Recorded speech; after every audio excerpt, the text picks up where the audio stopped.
Hello, friends and neighbors. 306, it's Matt Murphy in for Brian Wilson this afternoon on Super Talk 99.7 WTN. It is my episode 319 with you, unless I count this one as a new time. That would make it 320. Didn't that get rid of you? A little after 2 o'clock. You're like a boomerang. Word on the street, rumor has it that I had a Prince's fried chicken negative reaction. That is not true. These are scurrilous lies, rumor, and innuendo that have no grain of truth in them. And I'll tell you who knows, and that's Mac Morey back in the newsroom. He's well aware because he saw me milling about. It's true. As Pamela Furr was finishing up for me. The reality is this. I was asked to unexpectedly fill in for Brian. Brian is okay, but I needed to fill in for him this afternoon. And because it was unexpected, Dan Mandis asked if Pamela Furr would come in to give me an hour. I think I could have done it, but Dan said, 7 hours straight of Matt Murphy is no good for anybody. Come on. For Matt Murphy or anybody else. So I had to kind of agree with him there. That's a little too much Murphy for even me. So Pamela, thank you for jumping in here the last hour of my show as I jump in for Brian Wilson's show and The Drive. We'll make it through together this afternoon, 615-737-9986. Always open phone lines, 615-737-9986 as we move through the afternoon this afternoon. Obviously, I did not, hopefully you were able to listen when I started the show at noon. But if not, and I understand many of you don't get to catch the radio till maybe you get off work or maybe you're in your place of business, but you're away from the radio, whatever it might be, wherever you're listening. One, thank you for listening to the show. Two, let me just reset it. It was my effort to stop talking about the Bullhorn Trio today because I believe they're giving, we by responding, there's a part of me that believes we give them the oxygen that they're living on right now. You're giving this fire, this blaze, oxygen. At the same time, there are new developments that need to be discussed. And as those developments come up, I need to implore upon you something that you're going to hear from a state lawmaker later on. And I agree wholeheartedly with Scott Sapicki, not just because he's regularly a part of my show on Thursdays, but also because I think he's right. If you don't recognize yet that there are enemies of America as it exists today inside of America that want to transform the United States of America into something like you've never seen, you're fooling yourself. These are people that regularly tell us that 80% of America want abortion on demand and can't explain why then so many states do not have abortion legalized in those states that these people tell us 80% of the population want abortion. Or another example, a little closer to home as the debate rages on right now, we're told that 80% of America want a ban on assault weapons. Even as they say that, they cannot define what an assault weapon is. But we're told that 80% of the United States, they want a ban on assault weapons. If 80% of Tennessee wanted a ban on assault weapons, we would have a ban on assault weapons. Because those 80% of Tennesseans would elect individuals to go to the Tennessee General Assembly and vote in accordance to their desires and wishes. They are liars who lie to get power and control. And if you don't believe that we're at a war for the soul of this nation, I think you're fooling yourself. So if you've not heard, there is now a leaked audio clip that's about 10 minutes in length of the Tennessee House Republican Caucus meeting the Friday after. I believe this was the Friday after the vote. There was a caucus meeting after the resolution on expulsion was placed before the House body, was debated, was discussed, the questions were asked, and the vote was taken. I'm going to play you all of that audio. At first, I have clips of it, but I think we can play a game of stop and go with this. I listened to this audio, and it's been released by liberal outlets, and they are just breathlessly reporting new leaked audio. Tennessee House Republicans infighting. Oh, leadership says Barrett made a mistake, and this person, they're fighting amongst themselves. Well, sometimes the family fights a little bit, right? That happens sometimes. Sometimes the family has a difference of opinion. That doesn't mean that the family doesn't love one another. It doesn't mean that they aren't still family. It means that they had a difference of opinion. What is a bit unusual is the fact that some turncoat recorded a private meeting, because these things happen all the time. Democrats hold private meetings. Republicans hold private meetings. Radio stations hold private meetings. Your business, I am certain that you've been a part of it. If you've been in business for any length of time, if you have a career for any length of time, I'm certain that you've had a closed-door meeting from time to time. There has never, ever been a closed-door meeting in this building. You know why? Ever. You know, I just thought of something. Probably the radio station is a bad example because we're in the communications business, and we communicate worse than any other organization or career path than I've ever met. Never a stronger fact has been spoken on these airwaves. I mean, I think it's because we communicate so vociferously as we are on the air, whether we're you're part of our country stations or the sports station or here on our Super Talk station. We communicate while we're off air. So when I get off air, I don't want to communicate with anybody. Nope. Meetings? What meeting? I'm not having a meeting. No, but back to the point. The point is that this was a closed-door meeting where people were encouraged to speak openly and honestly about where they are on the vote that happened and what is the aftermath of said vote. And you're going to hear, when I play it for you, a lot of frustrated Tennessee Republicans, and they should be frustrated. And they are mostly frustrated with a couple of members. Jody Barrett's one of them. And I think Brian Terry, is it Terry? I think I'm right. You will hear this audio coming up. Why it was leaked, who knows? Who leaked it? I don't know. But after listening to it, it's about 10 minutes long, so I'll have to piece it together over the course of a little time. But I think it merits listening. And you tell me if I'm wrong, but I don't believe the Republicans come off badly on this. As a matter of fact, you hear a lot of passionate people that are fighting back at this nonsense narrative that Tennessee's a bunch of racists. I wish they'd do it more publicly. I wish we could hear from more Tennesseans. I've been promoting that for the last week and a half. That while we are all collectively being referred to nationally as racists,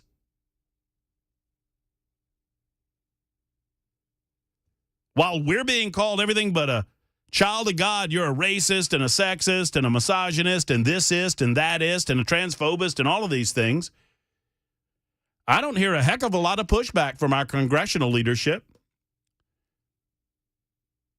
Once again, it's not about me, and I don't want to make it about me because I promise you, I don't believe that it is. I'm merely a reflection of you, and that's the way I look at my radio show from noon to 3 every day. When I fill in for Brian, I think I can speak for him. We are a reflection of you and your values across the state of Tennessee. We are simply a megaphone to provide a certain level of volume modulation to your voice. And I can't get a congressman on the phone. I know Scott Desjardins was on Nashville's Morning News. I called Mark Green, called John Rose. You know, Andy and I we got to repair that relationship before he comes on the air. You know, talk to Marsha Blackburn's office, talk to Bill Haggard. That none of them want to touch this issue. In the meantime, the state of Tennessee is being drugged through the mud. What leader is going to stand up and publicly say enough? Now, you're going to hear a lot of that privately when we crank up this leaked audio. So what happened? The Tennessee House Republican Caucus, as Caucus? Is it Caucus? Caucuses? Caucus? Where you at there, newsboy? Caucuses or Caucus? Where you want to go? I'll do whatever you want. I'm gonna abstain from this vote. This feels like it go a lot of directions. I'm going to say it's cockeyed. You're going to go cockeye? Okay, no, cockeyed. Cockeyed. Oh, He's yeah. going to go cockeyed, and you're a present? Yeah. Just go ahead and say it. Yeah, I'm a present, no vote. You got Robert hold Swope on, back there doing the news. Yeah, hold on. Let me take the vote. Mac Morey. Present. Present. Present. I'm just going to make you a little more wimpy. Oh, okay. Yeah. Present. Caucuses. Caucuses. Caucuses. I'm going to go caucuses. Caucuses, they meet all the time. They get together all the time through closed door. And they discuss strategy. There's nothing wrong with that. So the presentation of this as new leaked audio, ooh, never before heard audio, it's nonsense. It's just garbage. They're trying to act as if this is something secretive that's going on. Well, the encouraging thing is that I listened to the 10 minutes and I didn't hear anything wrong. I heard William Lamberth, the House Majority Leader, a little ticked off at some of his members. I heard Scott Sapicki, representative from Murray County, a little ticked off. I heard several other members a little ticked off. And they're saying things that you and I both know to be true, like we're at war with our republic. You'll hear that. That's true. Representative Zachary said Democrats are not our friends. Are they? You know, it's amazing to me that the mainstream media seems to think the Republicans ought to play nicey nice and kissy face with these people while these people call them racists. I asked Jody Barrett several days ago, on Brian Wilson's show on The Drive last week, had him on last Friday, said, why did you vote? Does it make you feel good that as soon as you voted not to expel Gloria Johnson, she went to the rotunda and declared that you were a racist? For the very fact that you voted against expelling her? I've got to be the better person. Be the better person. Get your brains beat in being the better person. Get your brains beat in. Leadership says, rightly so, that the several members that chose not to vote Gloria, who, by the way, promised to vote to expel Gloria, nobody makes you vote any particular way. Leadership has an expectation that if you are a yes vote, you tell them that so they know where you are on the issue and don't flip on them unless you tell them you're going to flip on them. And if you don't think this is a team sport, I don't think you're watching the same thing that I'm watching now. Democrats do not reflect the vast majority of the state of Tennessee and their values. They don't. And if you don't believe me, look at how many Republicans represent the General Assembly and how many Democrats do. Being in the majority is by its very nature a powerful position to be in.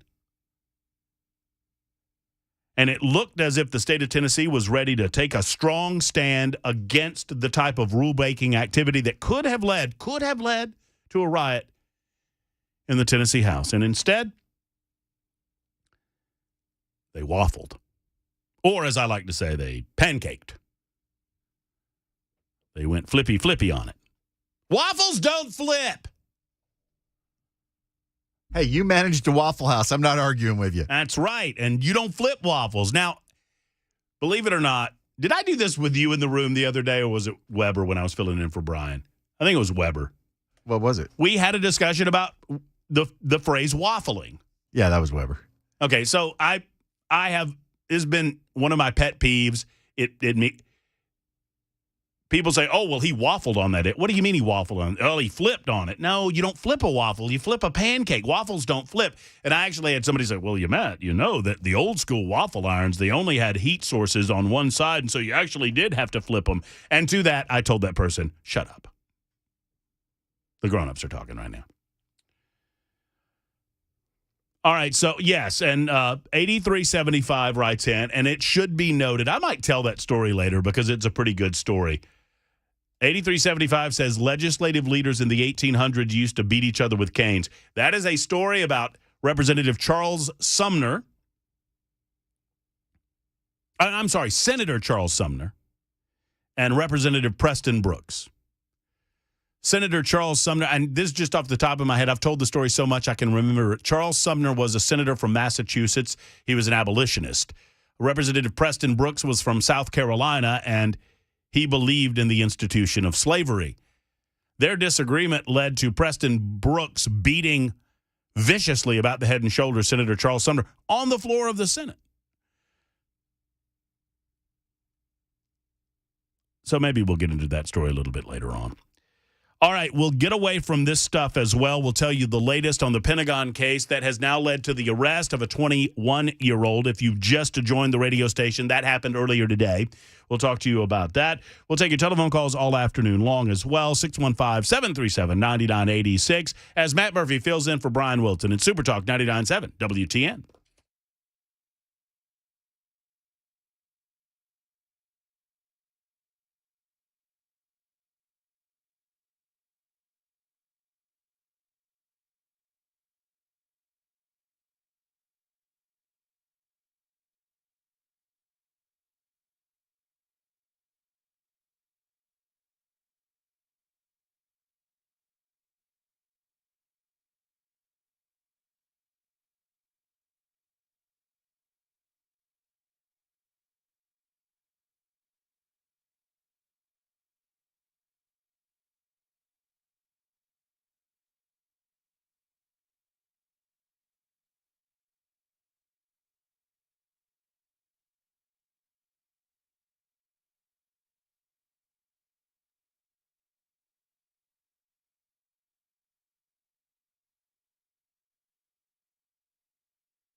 Department of Justice has now announced an arrest of a 21-year-old Air Force National Guardman in regards to the leaked documents case. Plus, Metro Police investigating a case here after a pregnant woman was shot in East Nashville. 3:30 Super Talk 99.7 WTN. Thank you much, Mr. Morey. 325, almost 326, Super Talk 99.7 WTN. Matt Murphy in for Brian Wilson this afternoon until 7 o'clock tonight. You will hear, for those who missed it, I just mentioned this to Bell K, and I don't know if he heard me or not, but I might re-rack sometime in the 6 o'clock hour the great conversation that we had earlier today with John Harris of the Tennessee Firearms Association. I did that at the beginning of my show, and I might rack that for those listeners who were working and could not hear it. It is in regard to the so-called red flag law legislation that's being presented by the governor to the legislative body for the in the aftermath of the Covenant School shooting. There's a feeling that something more can or should be done with regard to background checks. And with that in mind, oh no, Scott, there's somebody calling me. They think I'm not on the radio anymore. No. I'm sorry I butt dialed you. No. If it's you, that's not my ringtone for you. My ringtone for you is bam, bam, bam, do not answer. Bam, bam, bam. Nice. There you go. Now I've hurt myself.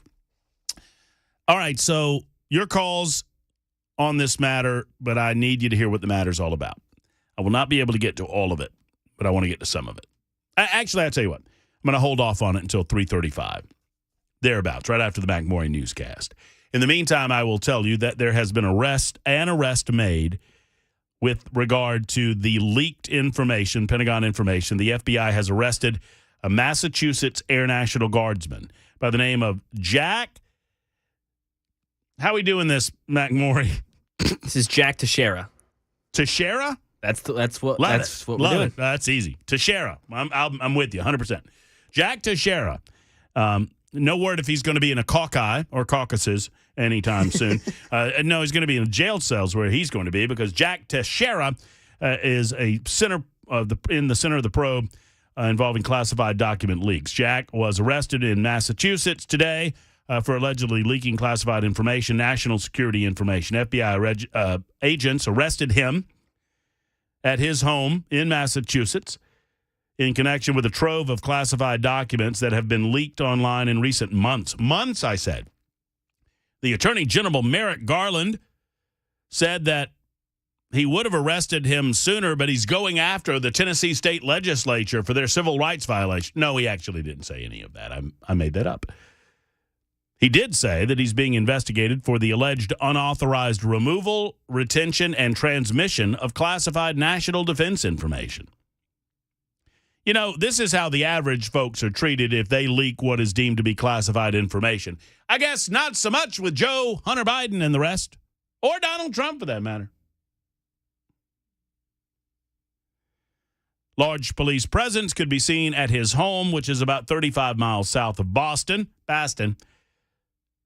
Teixeira, who worked on military intelligence systems on a full-time basis, had his security clearance and access to government classified systems revoked. You think? Teixeira joined the Air National Guard in September of 2019, and was most recently stationed at Otis Air National Guard Base as a member of the 102nd Intelligence Wing. He was promoted to Airman First Class last July. National Guard said in a statement it was aware of his alleged role, and they were doing everything in their power to cooperate with the investigation.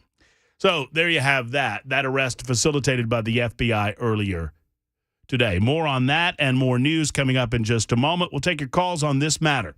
You will hear from the Republican caucus. The question has been asked, are all Republican House members a part of the House caucus? If so, I vote for Brian Ritchie. Blount County is the leaker. Well, maybe. I don't know. Brian Ritchie is not somebody that I would trust with a 10-foot pole. I wouldn't get anywhere near the guy. Because if you're going to do the bidding of the Democrats, if you're going to honor the wishes of the Democrats, then why wouldn't you leak something like this? But I don't know. I don't know who was in this meeting. There were several members of the House caucus not in the meeting. We'll play you the audio in a moment for those who want to hear it. It's 3:30 on Super Talk 99.7 WTN.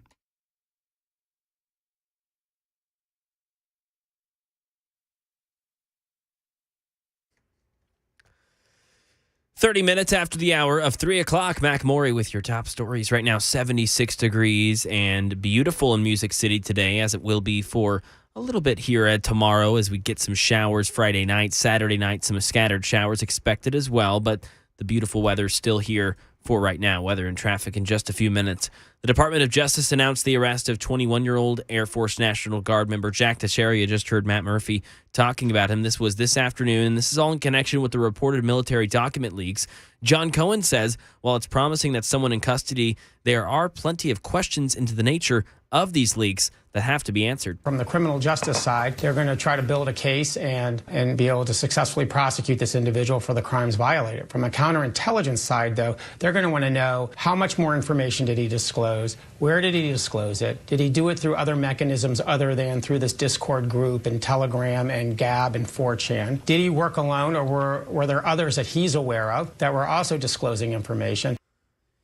Here in Nashville with a crime story, Metro Police investigating a claim of self-defense after a pregnant suspected shoplifter was shot in East Nashville. Investigators say Gallatin Avenue Walgreens team leader, 21-year-old Myterius Boyd, confronted two women he says he saw putting items in a large over-the-shoulder bag. Boyd says he confronted them as they were putting those items in the trunk of their car, and one of the women started spraying him with mace. Boyd says he was scared they were armed, so he pulled a semi-automatic pistol and started shooting. 34-year-old Trayvoncha Ferguson, who was 7 months pregnant, was wounded. The other woman dropped Ferguson off at a hospital where a C-section was performed. Ken Weaver, WTN News.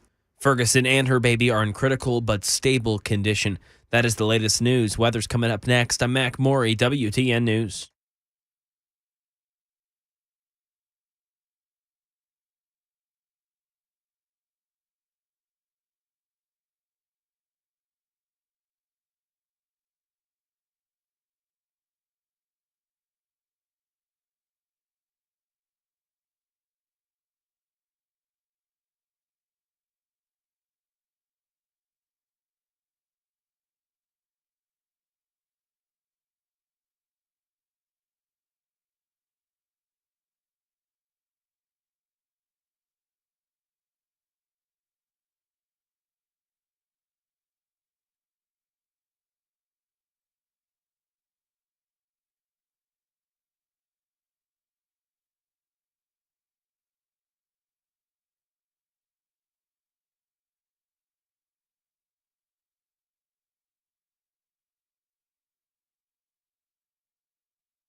This is Super Talk 99.7 WTN. Matt Murphy in for Brian Wilson today.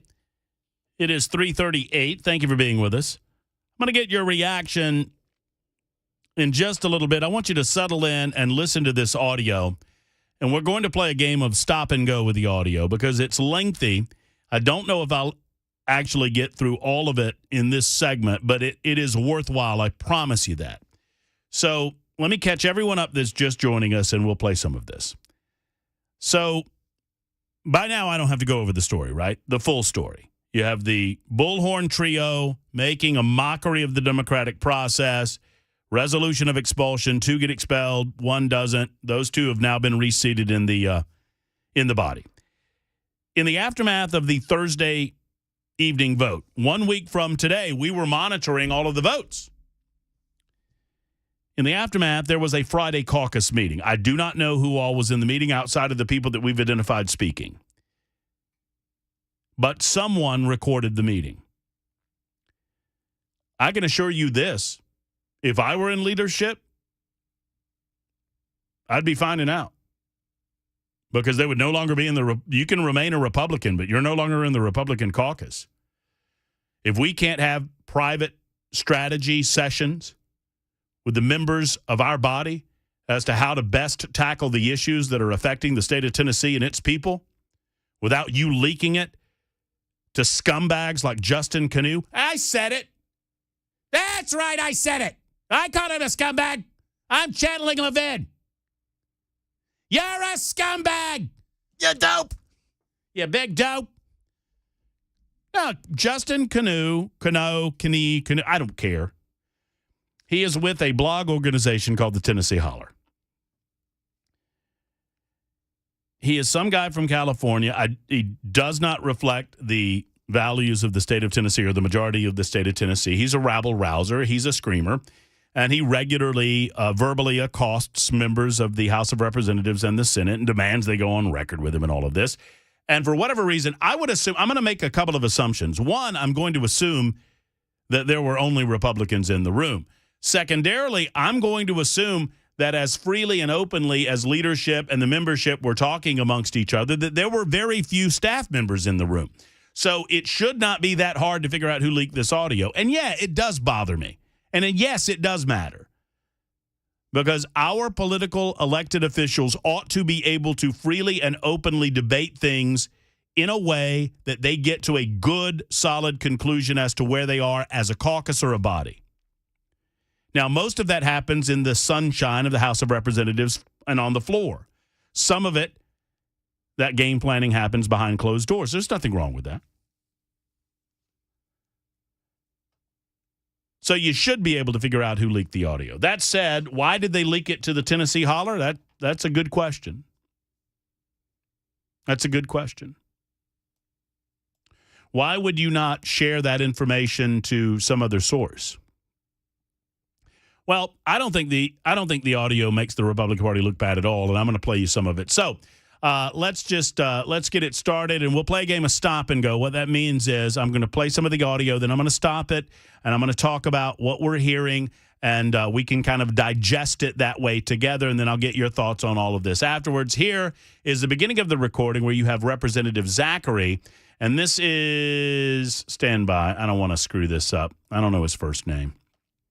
I'm still learning our 99 House of Representative members. So Representative, I don't know Zachary's first name. I'll find it out.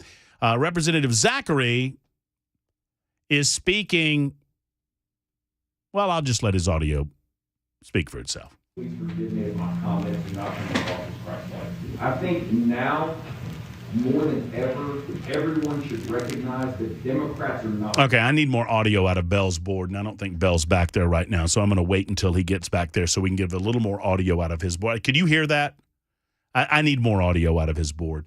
But he is, he's making himself a little beverage. That's nice. Once we get him back in place, we'll get a little more audio coming out of his side because Bell, give me a little more audio on my computer end, and let's see if we can jack this up. It's muffled because the person that was recording the audio was doing so secretly stabbing his fellow caucus members in the back. Please forgive me if my comments do not come across as Christ-like. I think now, more than ever, everyone should recognize that Democrats are not our friends. I listened for the last 3 days to Democrats, Sam McKenzie, Chisholm, Parkinson, trash us as racist. I've never had anybody call me a racist. And for the last 3 days, all I have heard from them is how this is the most racist place. One of these white supremacists. Good Lord, we have to realize they are not our friends. All right, so that's Representative Zachary. I'm going to translate for you as we play stop and go because I understand that this is a muffled situation. Representative Zachary says these people are not our friends. For the last several days, all I've heard them do is trash us as racist. And we have to recognize that anyone that will do this, and I'm paraphrasing him now, anyone that will do this, anyone that will say the things that these individuals have said about us over the last several days, these are not our friends. Representative Zachary is right. Go. They can smile, man, that doesn't mean I can't be polite to them, but they are not our friends. They destroy the republic and the foundation of who we are, or we preserve it. That is the reality where we are right now. And if these last 3 days have not proven that, we need to find a new job. There's never been a more important time for us to be unified. There's 75 of us. Let them call their name, of the names they're going to call them. We need to move forward. All right, Zachary says that there's never been a time where we need to be more unified. Let them call us names. Let them say what they want to say about us, but we need to be unified. We need to pass the gun bill, he says. We need to pass the pronouns bill. You're about to hear that. We need to pass the gun bill. We need to pass the pronoun bill, wherever Mark is. Man, we do not slow down because of their crap. We can't. The only way we move forward with some sort of unity is to call out what happened on the House floor the other night. Yes, sir. I feel like we were hung out to dry by a couple of members. Okay, here's the turn. He's about to talk about and to Representative Jody Barrett for a moment. I feel like we were hung out to dry by a couple of members. Go. And Jody, I'm just going to say it here because you signed the letter. You straight up came to me and said you were 100% where I was. And you went on the House floor and you did the opposite. Man, you hung us out to dry. And I like you personally. This is not personal. And if Brian Terry was here, I'd say the same thing to him. This would have been bad anyway, but good God, we brought the racism into it. All right, and he's right, and we said this in the aftermath of the vote, that you handed a talking point to the political left that was undeserved by the political right. No one that has an understanding of the people that engaged in this move to expel these members truly believe, I mean, do any of you truly believe that they did this because of racism? Do you truly believe that? Or was it because you had members acting in an extracurricular fashion to the rules of the body? But when you voted, when you failed to expel the white female and you expel the two black males, then you give certainly the national media and even the state media a narrative by which they can assert that this was a racist act. And Zachary, in this privately held conversation, see, once again, understand, none of these people believe or think that they're being recorded outside of the individual doing the recording. They're speaking freely, openly, and honestly. Would racist, I mean, if there's a bunch of racists in the body, why wouldn't they be saying racist to things? But they're not.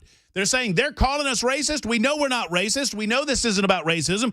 And dadgummit, Jody Barrett, you gave them the matches to light this dynamite. Thank you, Bobby, by the way.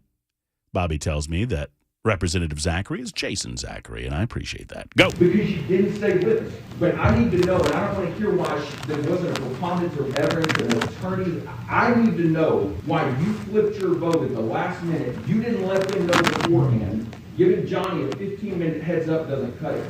And then Johnny is Johnny Garrett. You'll hear from Johnny here in just a minute. He wants to know why you didn't give us a heads up. And by the way, I should be telling you to stop, but I know that it's hard for you to know when I'm about to talk there, Bell, as you play this audio for me. Go! Brian Terry was here. I want to hear from him, too. I have to know. We're going to kick the staff out. This is the place to say it. I haven't lied to anybody. Not one time. Okay, I want to back this up just a second because that is the voice of House Majority Leader William Lamberth, who said, you didn't give Representative Zachary says, you didn't give us a heads up. Why don't you give us a heads up? You gave Johnny 15 minutes. That doesn't cut it. And then Lamberth says, look, We're speaking openly and freely. This is a private discussion about House matters with regard to the Republican caucus. Let's talk about it. And if Brian Terry's here, I want to hear from him too. I have to know. We're going to keep the staff out. This is the place to stay. All right, he just said something interesting. He said Lamberth was saying, we kicked the staff out. This is the place to say it, indicating to me that the only member, and I'm just playing this game of sleuth here, the only people that could have recorded this are sitting members in the House of Representatives in the Republican caucus, right? So you got to feel like you'll eventually figure out who did it. So it's time for Jody Barrett to defend himself. Let's listen in. I've lied to anybody, not one time. And it pisses me off to suggest that I have. And some Potty mouth Jody Barrett said the P word. of my friends in here suggested that I lied. And that's bullcrap. It's okay. You don't have to. At least he said bull crap and not the other I one. walked into that room to vote to expel all three of them, just like all y'all. And the letter that I sent to the speaker, it says exactly what it says. Throw the book at it. Everything you've got. It doesn't say expulsion. It's not in there. But it doesn't matter. I was ready. But hold on. Okay, so you hear the hubbub in the room. Why? Jody Barrett is a lawyer, and Jody Barrett just talked like one. And much as I was frustrated with him last week, giving his what I consider to be mealy-mouthed excuse for why he did not vote to expel Gloria, because she broke the rule.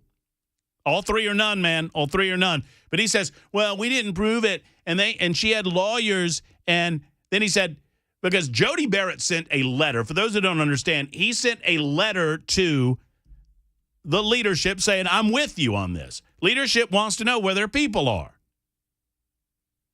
And Jody Barrett said, I'm with you. I'm there, 100%. I'm going to vote to expel. Well, he didn't say expel. You throw the book at these people. I'm signing my name. Throw the book at them. Now he says, well, I didn't say expel them. What? What are you, a child? You said throw the book at them, but now you're hiding behind. Well, I never said expel. And you'll hear the hubbub that ensues. Go. What it says. Throw the book at it. Everything you've got. It doesn't say expulsion. It's not in there. But it doesn't matter. I was ready. But hold on. I mean, he says, I said throw the book at them, everything you've got, but I didn't say expel them.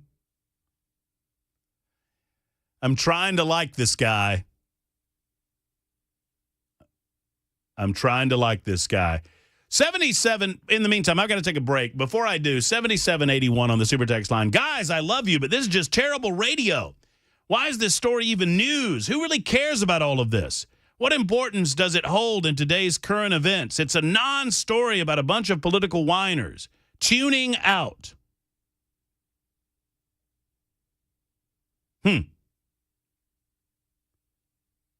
Okay, sorry, 7781.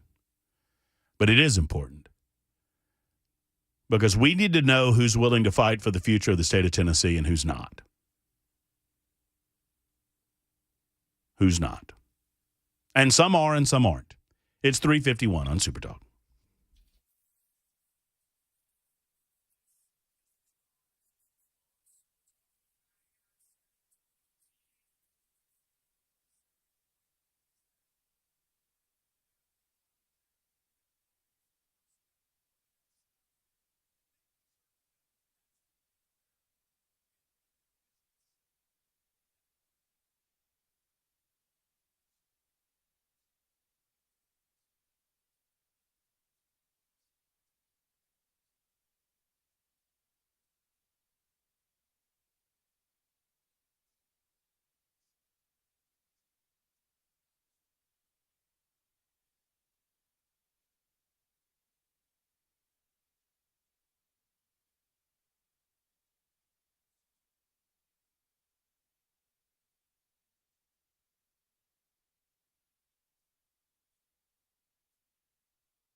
An arrest made in connection to the leaked documents from the Pentagon, and the expelled members of the Tennessee House are now back in office, plus some more news about a tech billionaire that was stabbed. 4 o'clock, Super Talk, 99.7 WTN. What an awful story out of San Francisco. Not that I'm going to get in front of your story here, McMaury, but it was like in broad daylight in a better part of town. Yeah. Awful. Awful. Thank you, McMaury. We look forward to that in the next couple of minutes. Matt Murphy in for Brian Wilson today. I'll be here till 7 o'clock. Thank you for being with us. We'll open up the phone lines after we get through this audio, which the vast majority of you, at least if the super text line is any indication, want to hear, despite the fact that 7781, why are you playing, man? We don't need to hear that. It is important. Where are our leaders in the state of Tennessee? I've asked this question for a week and a half. Regardless of how you think it was played and how it was misplayed, and I do believe it was played and misplayed, we need to know where our leaders are and where the wimps are. So far, I think the caucus looks good outside of Jody Barrett. We'll play the rest of it for you coming up in just a moment. It is The Drive. No Brian Wilson, Matt Murphy in for Brian. News comes down. We're back after it just before 4 o'clock. You're dialed into Super Talk 99.7 WTN on Talk TV, YouTube, Facebook, Twitter, and Twitch. Hang in there. 3 more hours to go.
.402, I'm Mac Maury with your top stories. Right now, 76 degrees on Music Row, and it's been a beautiful week. Expecting some scattered showers to come into the area late tomorrow night and even Saturday night as well. Some scattered showers expected. Complete weather and traffic in just a few minutes. Authorities have made an arrest in connection to the leak of those secret Pentagon documents last week. The FBI tracking down that suspected leak source in Massachusetts this afternoon. Here's Justin Finch. Now in custody, a man identified as 21-year-old Jack Teixeira in North Dighton, Massachusetts, whom authorities suspect is behind those Pentagon document leaks. Given his military background, the FBI brought heavy firepower with them to make the arrest. Teixeira is a Massachusetts Air National Guard member and is alleged to have shared those highly classified records in an online private group on the site Discord. The National Guard telling ABC News it takes the issue very seriously, and any attempt to undermine national security compromises the agency's values and degrades trust. Right now in Tennessee, the expelled members of the Tennessee House of Representatives back in office. So help me God. So help me God.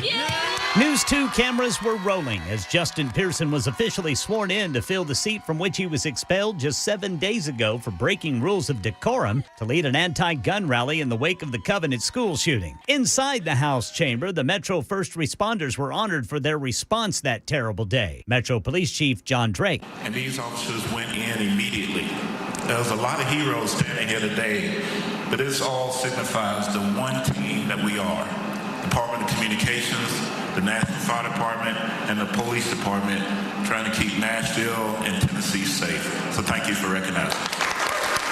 Ken Weaver, WTN News. Pearson entered the chamber with his fist raised and hugged Justin Jones and Gloria Johnson before taking his seat.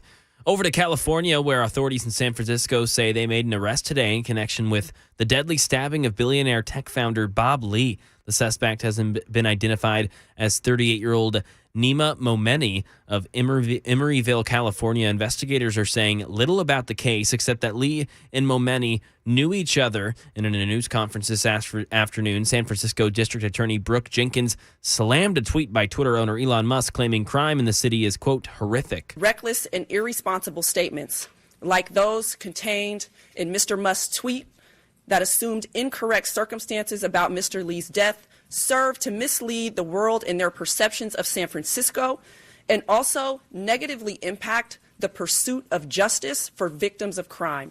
And back in the volunteer state, the Tennessee First Lady Maria Lee has made a statement saying that she is now in remission after being diagnosed with lymphoma last year. The First Lady says her stem cell transplant in February was a success. She'll be monitored for the next 5 years, but she says she's doing remarkably well and that she has not felt alone and that, quote, we've seen God's faithfulness every step of the way, end quote. That's the latest news. Traffic and weather next. I'm Mac Morey, WTN News.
It is 4:08. No Brian Wilson today. Matt Murphy in for Brian. Thank you for being with us. Whatever time you're able to give us, we're appreciative of it. Turn a monologue into a dialogue or a dialogue into a trialogue for all I care. 615-737-9986 is the telephone number. You're welcome to give us a call this afternoon.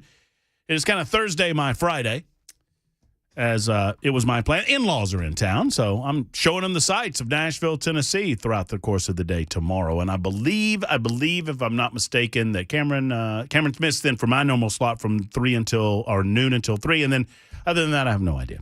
But hey, can I interject something? Yes, you may. Bel K is in here. Let's be honest. Yesterday, you attempted to commit elder abuse and failed miserably at it. So Pamela Furr was throwing out a scurrilous rumor that I had to retire in the last hour of my show to the facilities, and that's not true.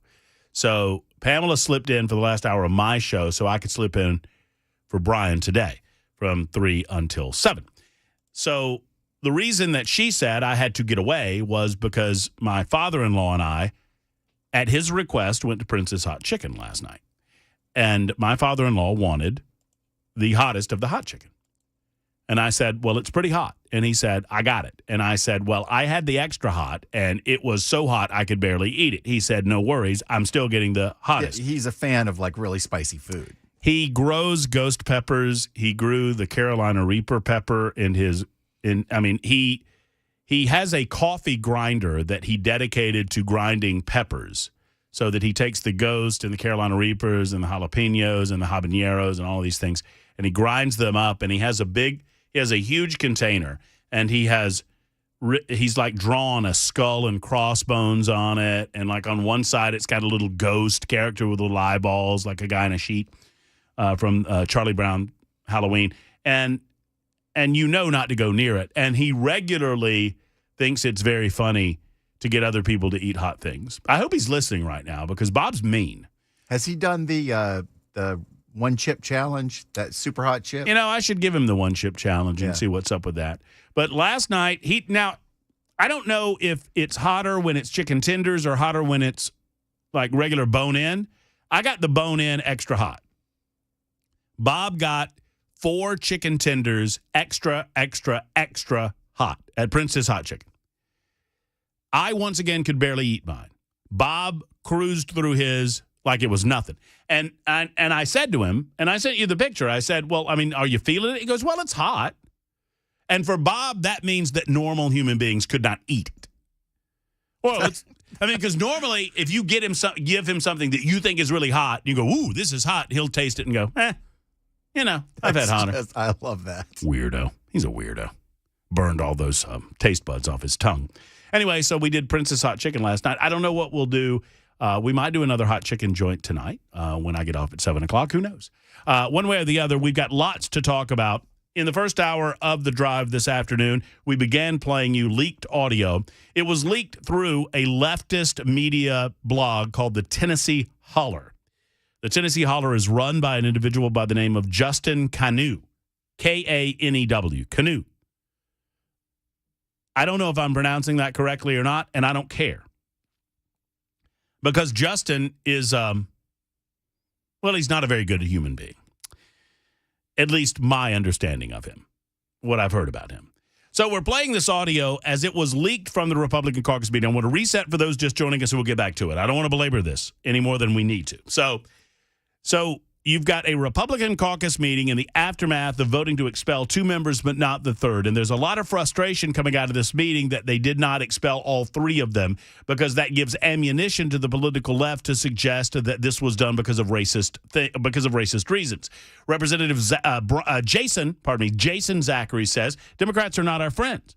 I don't know why we keep pretending that they're our friends. And you, Jody Barrett, one of the few who voted against Gloria Johnson, but for the other 2, you gave them ammunition to call us racist. Why are you doing that?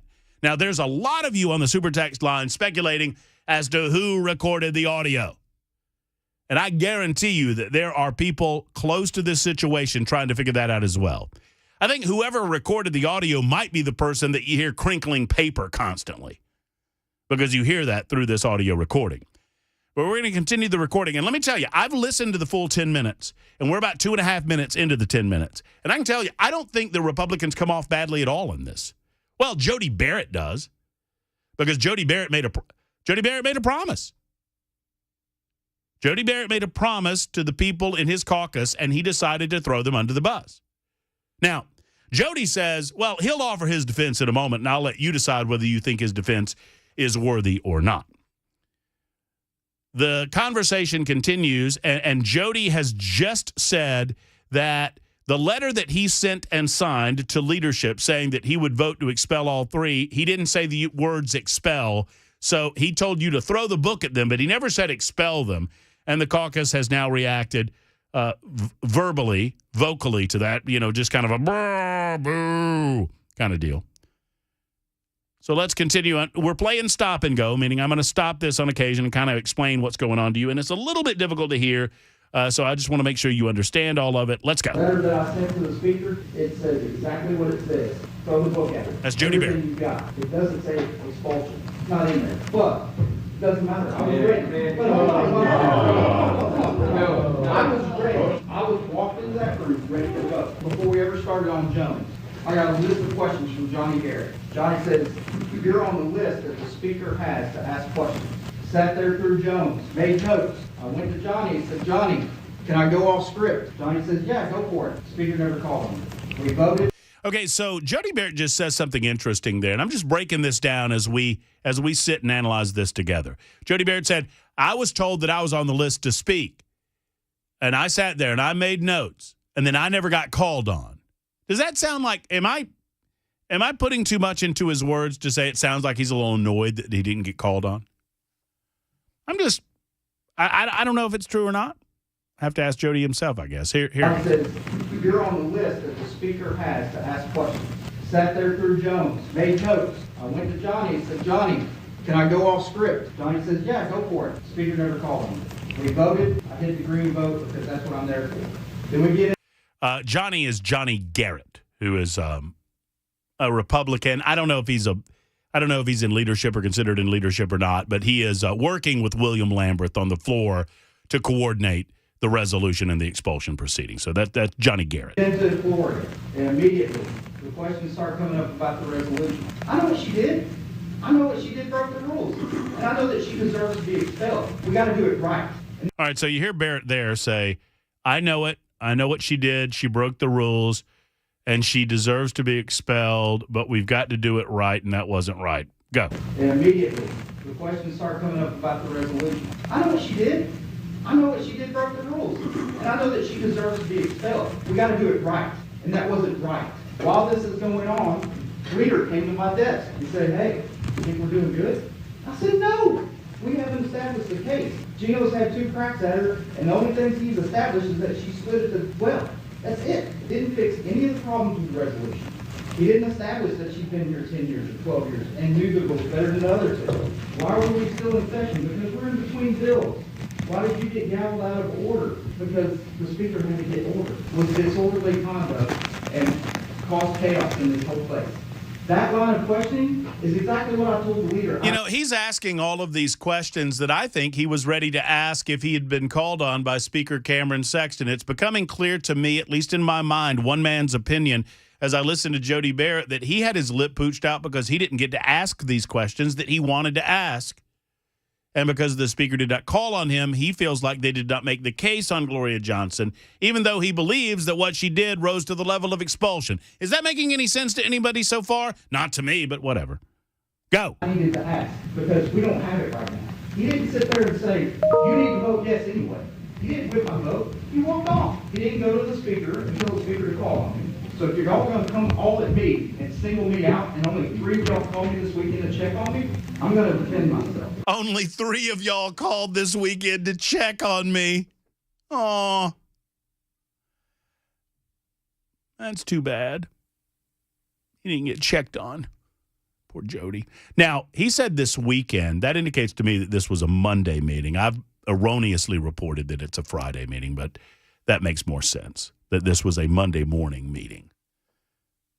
Continue. I told leadership what was going on. I told him I had problems. I had questions. I had a plan to fix it. When the question got called, I went to Johnny. I said, John, do we have the votes? He said, well, nobody else changes their vote. We should be fine. Why are you not going to vote yes? And I explained it. And I went back to my desk. And I sat there and had my internal debate on what to do. Then the bell rings. I'm concerned that I'm going to vote yes on a resolution that I know is wrong. We didn't establish that she did all that other stuff. Okay, so Jody Barrett's playing lawyer with all of this. He's saying that he feels like that we didn't establish that she did certain things that the other two did, and he did not like that those were a part of the resolution, although he did believe that she did something that rose to the level of expulsion. Go. All we established is she walked from there to there. As much as I hate to give John Ray any credit for anything, the smartest thing he said the whole season I've been up here. Darren Jernigan in the back of the room says, we can't vote on a resolution that's poorly drafted. And he's right. Ignore that we were screwing it up and put my name on something that I knew that was going to be in the annals of history as being wrong. No different than some Democrat is going to be on a jury for Donald Trump and vote to convict him even though they know that the vote is indicted. These resolutions got copied and pasted. All they changed was their names. She didn't do the things that were in the resolution. I said, oh great, Mr. Speaker, have you on the list? You said yes. Then I'm on for you. All right, so whoever has is secretly recording this is apparently moving. Lamberth then questions why he didn't bring any of this up. I'm going to back it up just a little bit. Lamberth wants to know, why didn't you bring any of this up then, before we voted? She didn't do the things that were in the resolution. I said, oh great, Mr. Speaker, have you on the list? You said yes. Then I'm on for your desk, never agreeing that you were voting no. I just thought you had some other questions that were going to build the case. And I didn't mean to walk off without getting additional information. I didn't take it that you were throwing oxygen at that time, but I knew you had some questions. I mean, to sign a letter and then for the other 65 of us to all think it's the right thing, I get that you feel strong enough. I mean, that's the voice of William Lamberth, the House Minority Leader, saying you signed a letter. You had 65 others thinking this was the right thing to do. I didn't mean to walk off without getting additional information. I didn't take it that you were throwing oxygen at that time, but I knew you had some questions. I mean, to sign a letter and then for the other 65 of us to all think it's the right thing, I get that you feel strong enough. I mean, at this point, do you feel strong that you did the right thing, or is there any party that feels bad about that the rest of us got hung out and dry? 1,000% I did the right thing. I went back and watched it again. I watched the video. Bottom line is, you went into that chamber, we had a slim vote count. That's the vote of Jason Zachary right there, saying he's the one that says the bottom line. I'm just trying to help you keep track of all this as you listen on Super Talk 99.7 WTN to this leaked audio. I watched the video. Bottom line is, you went into that chamber, we had a slim vote count. You went into that chamber, you were a yes. And you straight up asked me, are you 100% where I am? And I said, I'm all three expelling no matter what. You said it was in the same spot. It hung us out to dry. One vote.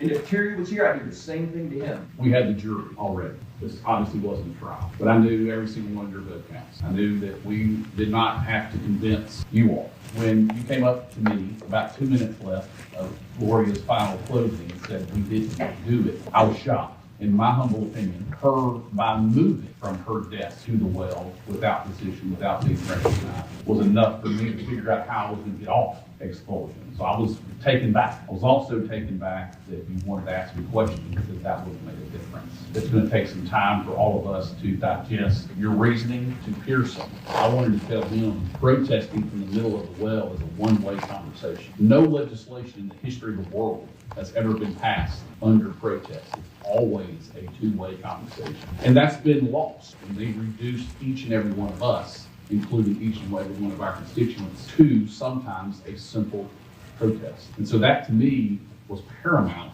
of what all three of them did by virtue of that simple walk from Gloria's desk to the middle of the well without that permission, really regardless of what the resolutions did say. I think we do understand how important we all are when a hot vote is like it was and then you change. Surprise is it's a difficult thing to deal with. There's going to have to be, I think, some time before there's probably some trust reestablished. If I would have known that I had to convince you all, I think Gino, I think Farmer, I think others that we thought about that process would have been handled a whole lot differently. That's where the element of surprise has got to be removed. Because that surprised me. That all of a sudden we had to convince the members after we had asked them so much of where they were on this. I think all right, so before we get to the final piece of this, there's about 2 minutes left on it. I just want to, we're going to take a time out.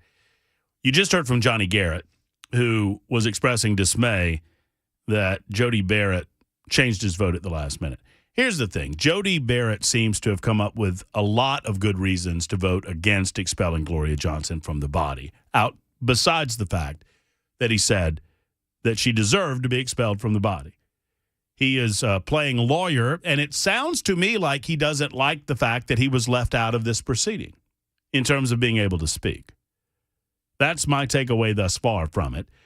So far, I believe that this leaked audio recording, this secretly recorded audio, makes the Republican Party look good. They're debating this issue as they probably should. I don't think Jody Barrett looks very good in this because he told them one thing and decided to do another thing. He knew, by the way, for him to say, well, you know, the resolution, it has all this stuff in it that you didn't have and she didn't do. And all. He knew what the resolution said when he walked in there. And Sapicki's about to bring up the point, and we'll do it in a moment, that you could have amended it if you so desired. It's 424. Also, I believe that the person leaking this audio must have been eating a bag of Cheetos with all of the daggum crinkling that's going on. Find the man. Find the Cheeto eater. Find the Cheeto man. You'll find the leaker. There you go. That's how you sleuth this thing out. Wait it's a minute. 424. What? Trump recorded this? Maybe. Yeah. Orange Man bad. 424. Super Talk.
Senator Jack Johnson joined WTN today to clear up some audio that leaked from him as well regarding red flag laws and money news. That and more, 4:30. We will get into that in moments with Mac Morey at the 4:30 news time, and we'll play the entirety of that leaked audio on Jack Johnson a little bit later on in the show. Matt Murphy in for Brian Wilson. So I've been sworn to secrecy about a telephone call I had moments ago, but I just talked to Dan Mandis, the boss, Dan Mandis. Who? Dan Mandis. He's doing Nashville's Morning News from 5 until 9 every day. I'm not up at that. People love him. People absolutely love him. And all I'm saying is I'm not supposed to say what I want to say.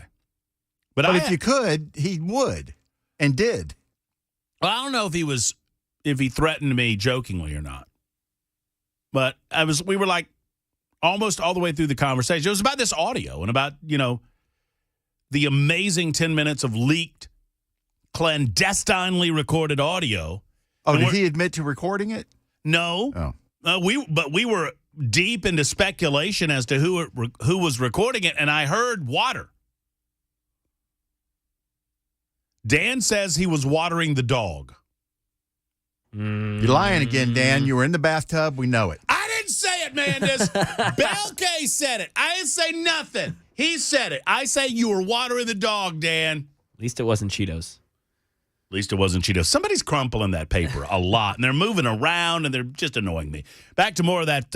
Back to more of this clandestine. Only about 2 minutes left. Scott Sapicki is about to come up, and I love what Sapicki has to say. There's one person so far that's looking bad in all of this, and that's Jody Bear. To me, because you broke your word to the membership. It's 4:31 on Super Talk 99.7 WTN.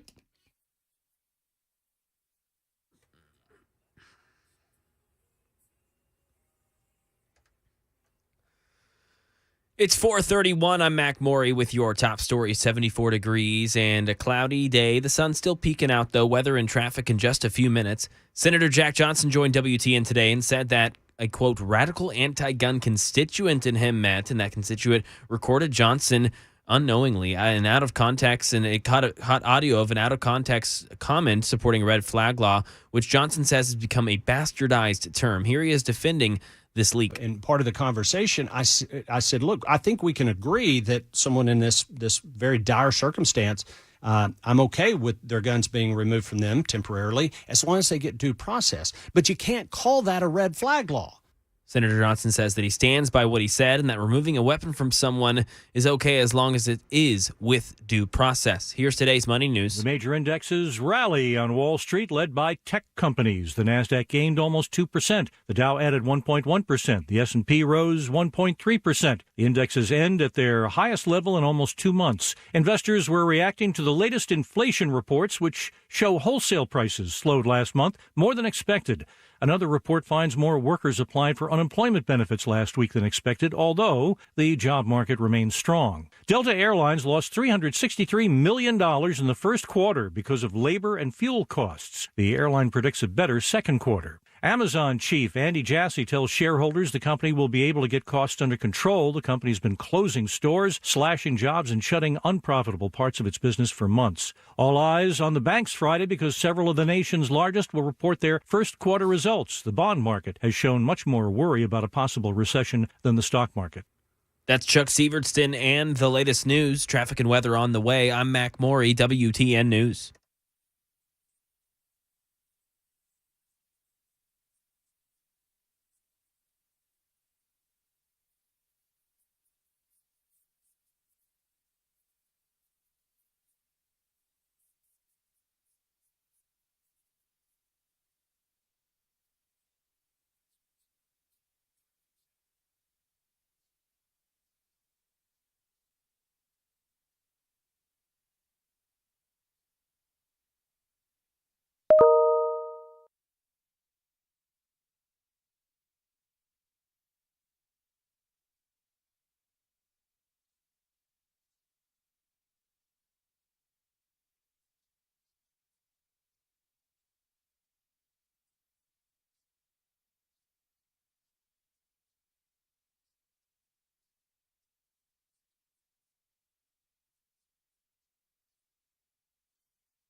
Super Talk 99.7 WTN 438 and a good afternoon. Matt Murphy and you until 7. No Brian Wilson today.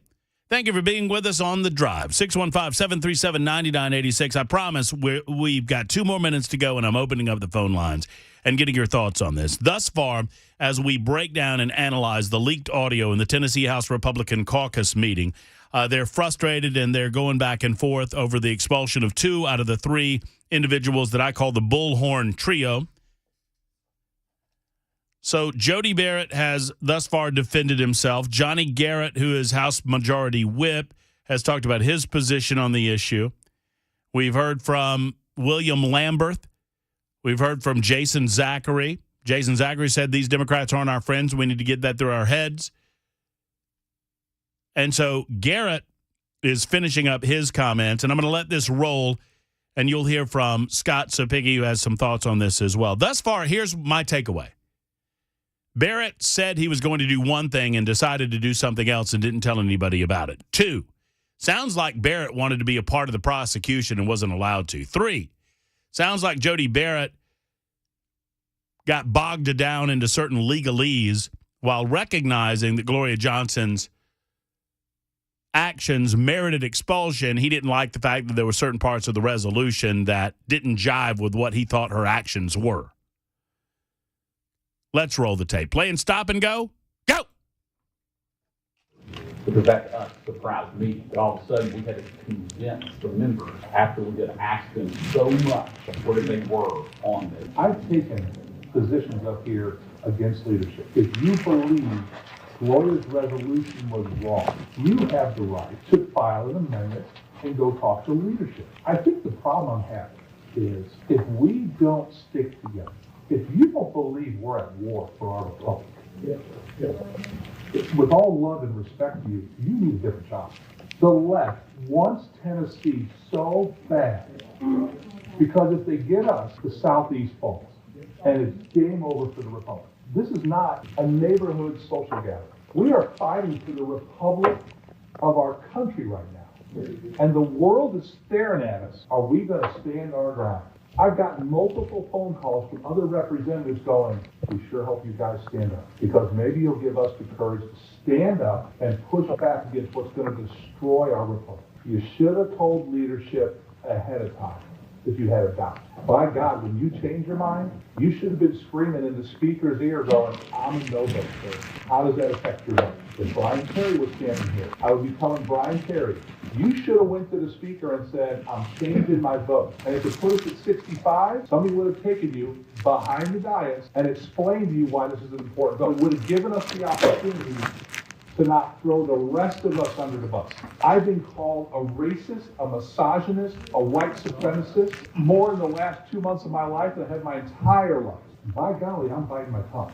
But I'm telling you, Mr. Speaker, with all due respect, these days are very thin right now. And I'm going to have to swallow this to see Mr. Jones back up here walking these hallowed halls that the greats of Tennessee stood in and watch them disrespect this state that I chose to move to. And by golly, it's got to stop. I'm sorry for getting angry here. My father was D-Day +4, and he fought for this freaking country, and many of his friends died. You got to do what's right. Even if you think it might be wrong, you got to do what's right. And you got to protect this freaking republic here in Tennessee, or you know what? Let's all go to hell home. I'm getting freaking gray hair sitting here listening to this bullshit. Oh! Holy shnikes! I didn't know that. I had no idea that Cepicky would be using such language. But when I say something nasty, I get the bad thing. I had to dump him. Yeah. And just for the record, Scott, you're already great. Sorry, I apologize. You should have. He apologized. Did you hear him? He apologized there. I would roll back the apology, but I'm afraid I would catch the other. Sick of this. Do the right thing for the people of Tennessee, and we'll come out smelling like a rose. Fight for the people of Tennessee. There is Representative Scott Cepicky finishing up what is an almost 10-minute clandestine recording of Tennessee House Republicans discussing what to do about the votes of their membership that chose to vote 2 of them out, but not all 3. Here's my takeaway, and I'm curious yours. 615-737-9986, 737-WWTN. I believe that this makes the Tennessee, for the most part, the Tennessee Republican Party look even better.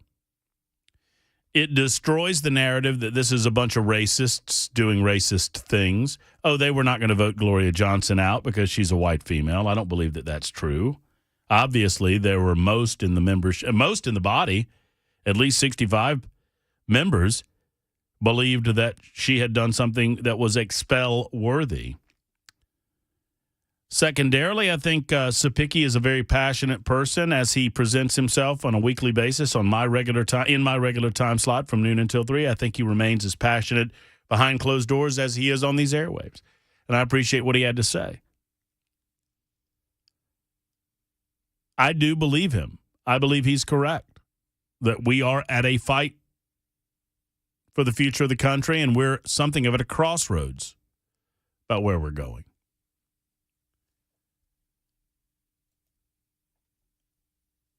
In the meantime, say what you will about Jody Barrett. He'll have to face the voters in Dixon. I don't appreciate where he was on this. Well, he can be wherever he wants to be. I do not understand how you agree that she broke the rule by going to the well of the floor of the House of Representatives, and she stood there in solidarity as she allowed the other to beg of the gallery, beg of the individuals in the rotunda that they should occupy the House of Representatives. She assisted, she facilitated in the shutdown of the House, and should have been treated the same. I think Barrett comes off looking bad. I frankly think the rest of the Republican Party looks good. I think this does. Thank you to the Tennessee Holler and Justin Canoe. I think you're doing a favor to the voters of the state of Tennessee by demonstrating to them how hard many within their body are striving to fight for them and to do the right thing. 615-737-9986. Daniel will be first up as we begin taking your calls on this explosive new audio. Daniel, what do you think? How are you? I'm doing pretty good, Matt. How are you? I'm well. Thank you for asking. Well, I think these two knuckleheads did a boneheaded act. You know, this actually was an insurrection act, and if you're going to be causing this and you're a elected or selected, whatever word you want to use, official, you cross that line, you should be expelled permanently, no going back, no nothing. We have got to start holding people accountable, Democrats, Republicans, rhinos, corrupt politicians, bad actors. We need to start holding them accountable, and if that means you're expelled permanently, life ban, whatever you want to call it, well, so be it. You chose to go down this road, so the consequences there, the actions for it, are unacceptable. If you were to do this at your own company, as far as leaders, not listen to them, tell them to take a flying leap, whatever, you're terminated. But these people, no, they should be outgone permanently, and, we start holding them accountable. Well-spoken, Daniel, and good call from you out of Tullahoma. I appreciate you. David is next in Nashville with his thoughts on what we just heard from this clandestinely recorded meeting of the Republican caucus. David, what do you think? Nice figuring, yes, but born and bred in Dixon, I'm very ashamed that Mr. Barrett's from Dixon. But I will say this, what is the old saying? Republicans never miss an opportunity to miss an opportunity. So, I'm just, this Barrett fellow, he's, like you said, legalese and backstepping. He just didn't have the courage to do the right thing. Either that or he's very politically naive. He made us all look bad. In the fact that he made us look like a bunch of hayseeds. We vote 2 African Americans out, but not the white woman who did the exact same thing, basically. And she broke the rules. Sorry. and you're tiptoeing through the tulips, legalese. Well, that's right. He's high, and thank you for the call, David, and I appreciate it so much. I mean, it seems to me that Jody is hiding behind the legalese of the matter. Oh, well, there was something in her resolution that she did not specifically do.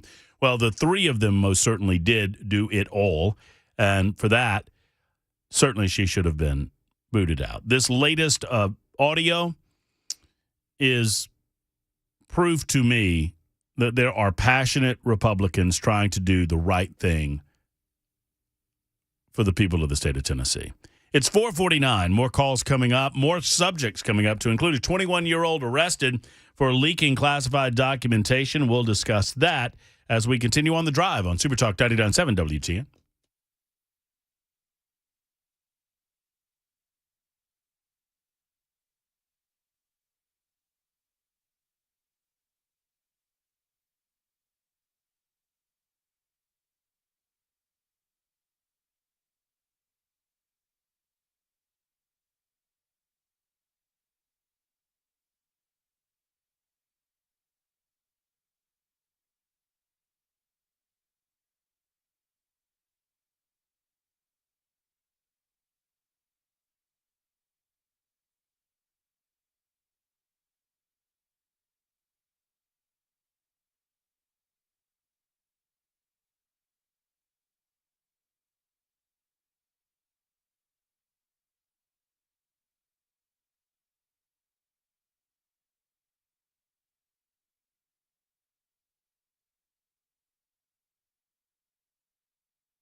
Some amendments from the Senate when it comes to Governor Lee's proposed laws to strengthen schools, plus leaks from Tennessee Senate, leaks from the Tennessee House of Representatives. That was the audio obtained by the Tennessee Holler. We're going to dive into all of that. 5 o'clock right here, Super Talk 99.7 WTN. Deep into the pool, baby. Let's go.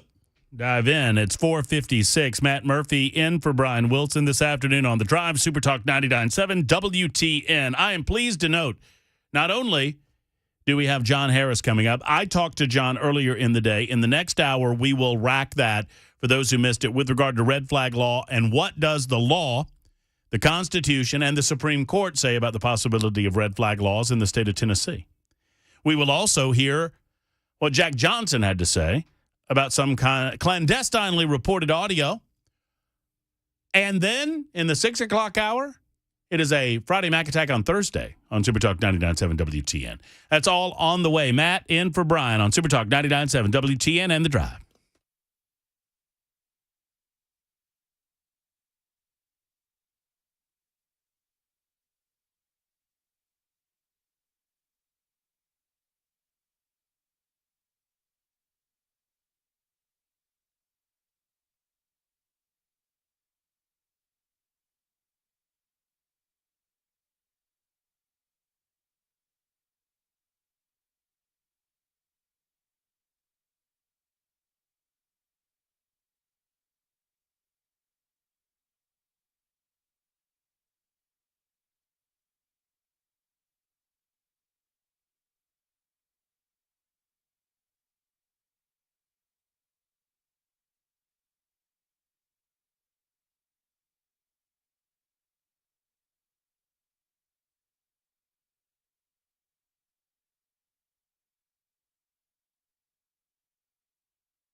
Five o'clock exactly. I'm Mac Morey with your top stories. Right now, 73 degrees, a beautiful day in Music City. Weather and traffic in just a few minutes.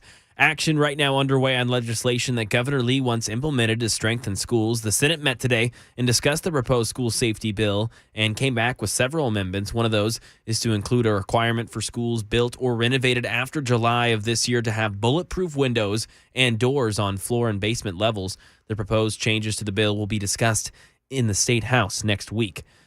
And meanwhile, Senator Jack Johnson has said that an anti-gun constituent secretly recorded the senator while discussing red flag laws. Part of the leak is an out-of-context clip that shows Johnson supposedly supporting red flag laws. The term he said today on WTN has been bastardized. Here he is defending himself. And in part of the conversation, I said, look, I think we can agree that someone in this very dire circumstance, I'm okay with their guns being removed from them temporarily as long as they get due process.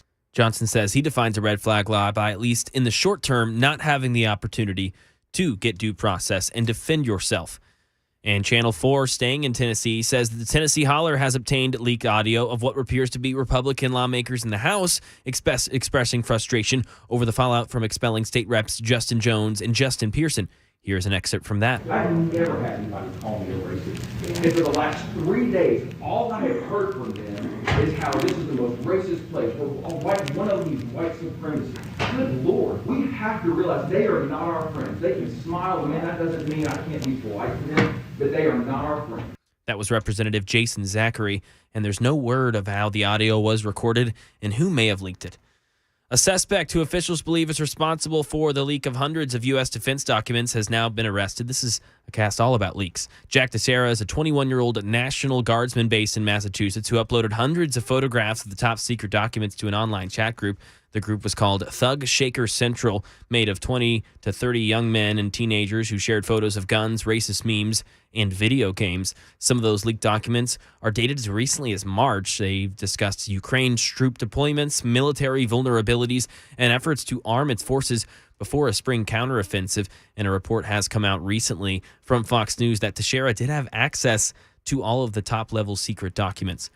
And here in Nashville, Metro Police investigating a claim of self-defense after a pregnant suspected shoplifter was shot in East Nashville. Investigators say Gallatin Avenue Walgreens team leader, 21-year-old Myterius Boyd, confronted two women he says he saw putting items in a large over-the-shoulder bag. Boyd says he confronted them as they were putting those items in the trunk of their car, and one of the women started spraying him with mace. Boyd says he was scared they were armed, so he pulled a semi-automatic pistol and started shooting. 34-year-old Trayvoncha Ferguson, who was 7 months pregnant, was wounded. The other woman dropped Ferguson off at a hospital where a C-section was performed. Ken Weaver, WTN News. Ferguson and her baby are in critical but stable condition. That's the latest news. Traffic and weather are upcoming. I'm Mac Morey, WTN News.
Afternoon, friends. It is not Brian Wilson. It's Matt Murphy. Why am I so much lower than everything else? I don't know what you do in there.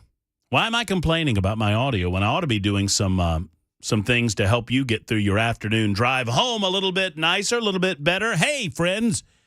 Matt Murphy with you until 7 o'clock tonight. No Brian Wilson today. I'm in his stead.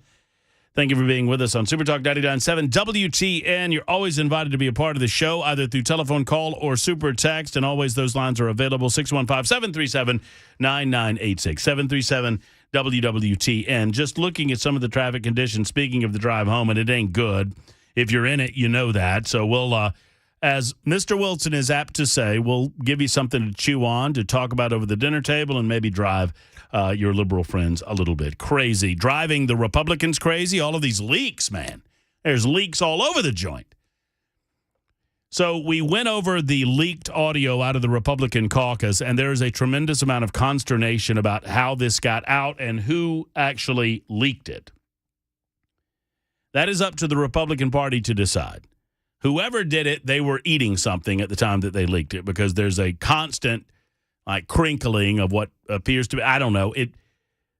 The one thing I thought of, if you listen to the audio with us, and we played it extensively in the last hour, and we even started it hour before that, it's a 10-minute piece of audio involving the Republican Party discussing back and forth the aftermath of the vote that happened last week to expel 2 but not 3 of the members of the Bullhorn Trio. A lot of frustration. Frustration that the membership was being characterized as racist. Frustration that the state was being mischaracterized as racist. Frustration that we don't understand who the friends are and who the enemies are around here. And I promise you, the Democrats are no friends of the Republican Party. Frustration that we can't get back to the business of doing the people's business because of all of this going on. And a lot of frustration being directed at Representative Jody Barrett. Jody Barrett was there to defend himself, at least. And he said, look, I couldn't go there. You didn't prove the case. Well, yeah, as noted by Representative Scott Cepicky, you had an opportunity to offer a resolution amendment. You didn't offer a resolution amendment. Apparently, it seemed to me, and this was just my hearing of it, and I've listened to it twice now, that Jody Barrett was a little upset that he did not get a chance to speak on the floor of the House of Representatives during the time that they were debating the resolution. Thought he would, and he wouldn't. So we'll talk about that with you on the phones. We'll also get into the Jack Johnson situation as involving red flag laws. Johnson was scheduled to be on with me until I got the call that I needed to be on here. So I was on the first 2 hours of my show. Pamela first stepped in for an hour, giving me a little break before I came back at 3. That's what we've been doing today. And Jack had a number of things to say to Pamela about the leaked audio that many are making hay with, suggesting that Jack is in favor of red flag laws, but just not publicly. I will share that audio with you coming up in moments. We will also speak with John Harris of the Tennessee Firearms Association regarding red flag laws and what is and is not permissible according to the Constitution and the United States Supreme Court. Obviously, the state of Tennessee does not have carte blanche in this regard. The courts have something to say about it. The United States Constitution has something to say about it. And then in about an hour, it's a Friday Mac Attack on Thursday. So I do this little thing. We haven't done it in a while because we haven't seen one another in a while. During my normal slot between noon and 3, where I get Mac Morey in here, and he brings us the hot news, the hot stories, you know, the kickers, the things around the world, around the country that you may not have heard about. And we call it Friday Mac Attack. But I told him just moments ago, Bell K. Oh, is he back there? Oh, look, he's listening. Oh, yeah, I told him, Bell, that if he doesn't bring, he's got to bring it. He's got an hour to bring it. And I don't want any of this softy. I mean, I want good, hard. I mean, I want the hard-hitting stuff. I want him to bring it. It's Friday Mac Attack. If we he need doesn't to just bring change the title to the Big Mac Attack. I was thinking we would change it to Friday Mac Malaise. Because that's what it's been the last couple of times. Come on. You know. Hey, man, what's going on? It's okay. I mean, I understand this is a really important segment to you, and he doesn't care about it, but, you know. It's an award-winning segment that I should give some more attention to. That's fair. I mean, think about the awards we would get. After all, I mean, we get success. awards. Yeah, loads. But how many more could we get if you actually brought the heat? Bring me the heat. Announce your presence with authority. Looking up some fun world records as we speak. Put some triple X sauce on the chicken. And you know what? I'm going to start calling it the Friday McMaury Murph attack, because that's what I feel like. He's attacking me and my reputation. You take everything so personally.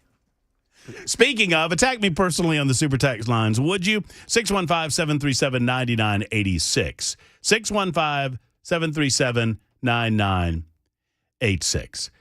5510 says, I know you were the one to schedule JJ when you had to go. JJ's not very conservative. Mitch McConnell type, he says. He could have lost his last primary. Lieutenant Governor bailed his soft you-know-what out with lots of cash. It's all public. I like Jack Johnson. I'm not saying that he and I have to agree on every single matter. I don't believe in 100% Republicanism or 100% conservatism, mainly because I'm not a Republican nor a conservative. You don't have to agree with me 100% of the time in order to gain my respect from a political perspective. But you do have to be open and honest where you are. And if I catch you being deceitful, one of the reasons Jody Barrett, his position on all of this bothers me so much. You're in the caucus. You sent a letter. You're a freshman representative. If you had misgivings about the case with Gloria Johnson, why didn't you say anything to your leadership? Why didn't you say anything to Lambert? Or Lamberth? Why didn't you say anything to Sexton? Why not tell them, hey, guys, I know you might be counting me as a yes, but I'm a no right now. Instead, he sat there quietly, did not get a chance to ask questions, apparently pooched his lip out about that, and here we go. Suddenly, Tennessee's a big old racist state. Robert is in McEwen. He's been holding some time to talk about Jody. And by the way, I've had Jody on the show numerous times, like the guy for what it's worth on a personal level. I just don't like this action. Hey, Robert, what do you think about it? Yes, thanks for taking the call. Of course, Robert. Yes, thank you, Matt. One is it's distressing we have all these leaks that our representatives can't talk in public in private without stuff leaking out.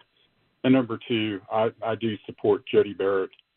I've known him for 20 years. He's of outstanding character, and while we may not agree with a certain vote, if Jody says that, the lady had an attorney and the attorney made a good case, and I support Jody. So I'm distressed that we let everything devolve into race when really that's not the issue.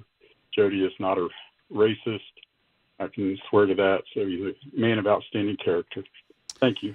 Thank you very much, Robert, for the telephone call, and thank you for the thoughts on Jody Barrett. I understand. I like Jody as much as I know him. But it's not a personality contest. It's about where you fall on certain issues and whether or not that's going to cut it off with certain people, whether they be your constituencies or those in leadership. Jody gave his reasons for why he did what he did. He said, you didn't make the case on this one. Although, here's my issue with it, and it will always be my issue with it. This is not a personal attack against his character. I'm just confused by it. Jody had the resolution. He had read the resolution. He knew what the resolution said. The resolution did not change when he walked into that chamber. Apparently, it was a big deal to him that Gloria had representation. I would suggest that Gloria had representation because apparently she can't speak for herself amongst her colleagues where she's been for the last, 10, 12 years. At least that's what it seemed to me. 615-737-9986. From the super text line, a legendary history teacher in Dixon told me he was not voting for Barrett in the primary after he asked for his support. This influenced me not to vote for the other candidate. The 2 interviews and the leaked tape vindicated that decision. Great teacher, probably had Jody in class. Well, I get where you're coming from. Carl is in Dixon next on the drive. Hey, Carl, how are you? I'm good. How are you? I'm well. Thank you for asking. I enjoy your show. I listen to it every day. Well, thank you, Carl. I appreciate that. What's on your mind? Well, what I'd like to talk about Jody Barrett. I've known the man since 10th grade. Went to school with him, took lifeguard training with him, Jody has always been one that has always tried to help others and defend people that couldn't defend themselves. As far as him being racist, he's definitely not racist. I know he's got several black friends, and I know it doesn't matter if you're black or white. He's going to take the same approach with everybody and try to defend everybody the same manner. Why he seemed to backpedal on this issue as far as the vote goes, I don't really know. I haven't talked to Jody, about it, but I'm wondering if possibly maybe he is new in politics, I would say. This is a new position for him, and perhaps maybe he just thought he was in a room with peers that kind of maybe pressured him into saying what he said. I don't know. Like I said, I wasn't there. I didn't talk to Jody, but I do know he's a outstanding character, has outstanding moral values, and if he stuck up for this woman, he had a specific reason for doing so. So that's my 2 cents worth, and again, I appreciate your show. Carl, thank you much for the telephone call and for the vote of confidence for the character of Jody. Once again, none of this, to me, is designed to cast aspersions against the character of Jody Barrett. It is to question the manner in which he voted the way that he did, his reasoning behind it.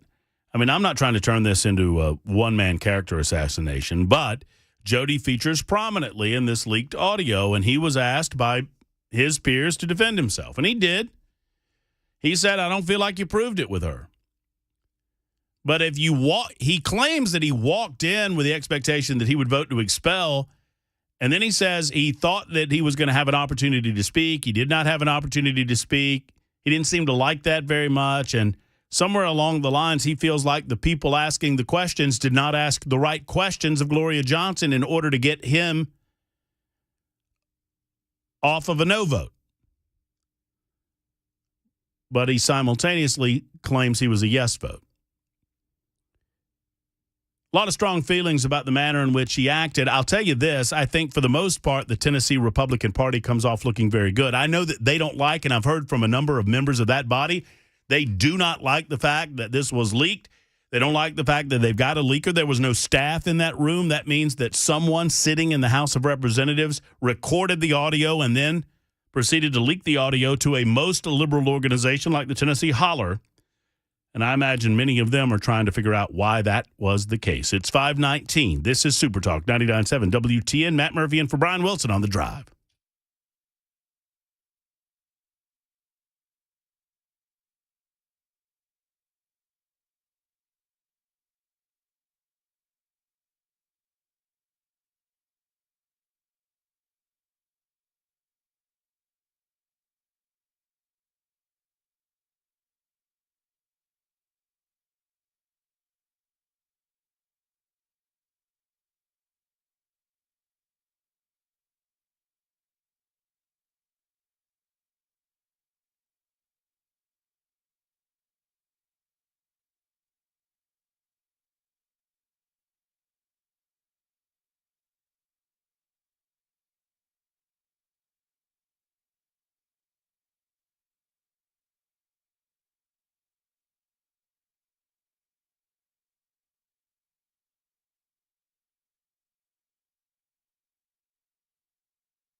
Leaked audio obtained by the Tennessee Holler captures Tennessee lawmakers expressing their frustration over the expelling of state reps Justin Jones and Justin Pearson, plus Andy Ogles fighting for something good when it comes to those two heroic officers in the Covenant School shooting. 5:30 Super Talk 99.7 WTN. Nashville 311 had an automated tweet pumped out about an hour ago about personnel in serious danger, a possible officer down at 4th Avenue North and Commerce Street. This was Nashville 311. Let me see if there's an update on this. This happened about an hour ago. I'm just seeing it. We were knee-deep in this audio recording, this leaked recording, and I'm not seeing anything else about it. Yeah, 4/13, April 13th at 4:22. You seen anything, Maury? What was the report? It was the report. It's Nashville 311. It's on Twitter, 311 Nashville, which is an automated service. Personnel in serious danger, possible officer down at 4th Avenue North, Commerce Street, and Central. I'm not seeing anything else about it. This is, a block away from Johnny Cash Museum. I mean, this is right there in the thick of it's Broadway. I mean, this is right between Church Street and it's on Commerce Street. It's right. It's a block over from Broadway. So I'm not seeing anything else about it, and so I'm just going to try to update. Let me see if I can update it. I just saw it, so this is me just kind of working off the fly. So, I'll attempt to update you on that. I'm not seeing anything else at it, so that would indicate to me that maybe the feed erroneous, maybe not. There's also a breaking news story about Speaker, House Speaker Cameron Sexton. And questions are being raised about where he lives. I don't know anything about this other than what I've read over the last 36 hours. I know that our good friend Brian Wilson says the long knives are out right now against Sexton. There are frustrated members of the Republican Party that believe that he misplayed this moment in time over the last 2 weeks in the aftermath of the Covenant shooting and the resulting actions on the floor of the House of Representatives. It was horribly misplayed and mismanaged by leadership. There are those that believe that. And obviously the Democrats aren't going to be there to defend Cameron Sexton. They can't stand for Cameron Sexton. I agree with the Republicans who are secretly recorded saying that the Democrats aren't our friends. Democrats aren't our friends.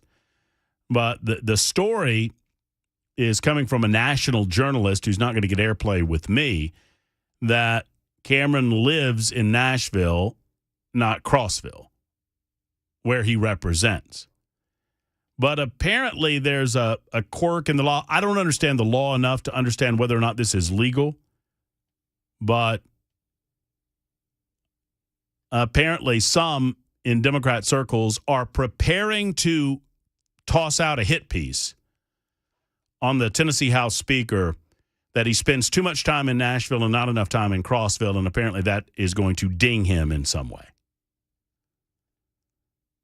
Just wanted to get ahead of it before you hear about it elsewhere. Super Talk 99.7 WTN. Let's talk to John, who is in Lawrenceburg. John, thank you for calling. Good afternoon, sir. Yes, how you doing? I'm doing well. I'm glad you called us. Hey, I'm one of your favorite listeners, and I listen to y'all quite often. And there's a lot of stuff that I agree with you on, and there's stuff that I disagree with you about. But I'm a proud listener. But at the same time, Tennessee is quite a bit of racism here. There's fact. I was born and raised literally in Pulaski myself, which is home of the KKK. And believe me, the stuff going through coming up there, I'm 48 years old, so I know quite a bit about that. Yeah, I was. We're about the same age. I was born in Thompson, Georgia, in 1973. Obviously, you were probably born in '74 then. Yeah, 75. Early 75. There you go. Sure. Yeah. What about? I mean, you believe Tennessee is racist today? Yes. I mean, it's not like it was. Not like it was.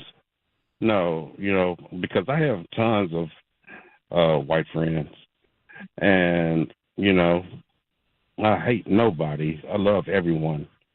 And, and if you're racist today, I believe it's just a waste of energy.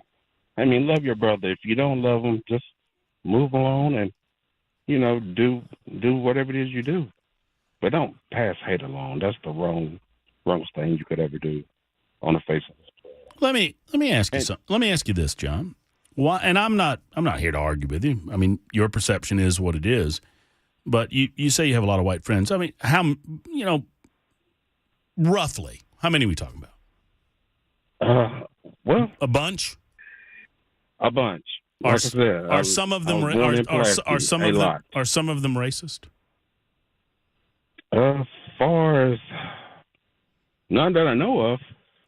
So you have none that I know of. So let's work through this together. So you have now. Remember, they're my friends. Now, if you're friends with someone, you don't expect them to be racist. Now, there's always two sides of a coin. Well, right. I mean, maybe they are, and you don't know about it. I mean, that's possible, I suppose.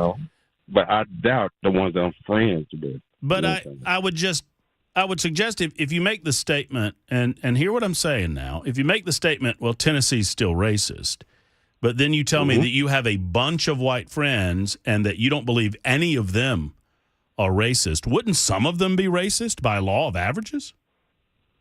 Oh, there could be,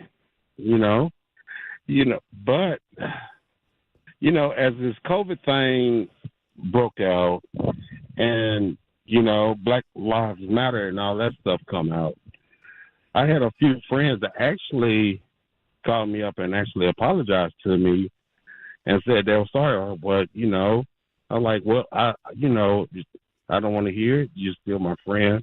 If you apologize for something that you did back then and I didn't know anything about it, then, accept your apology.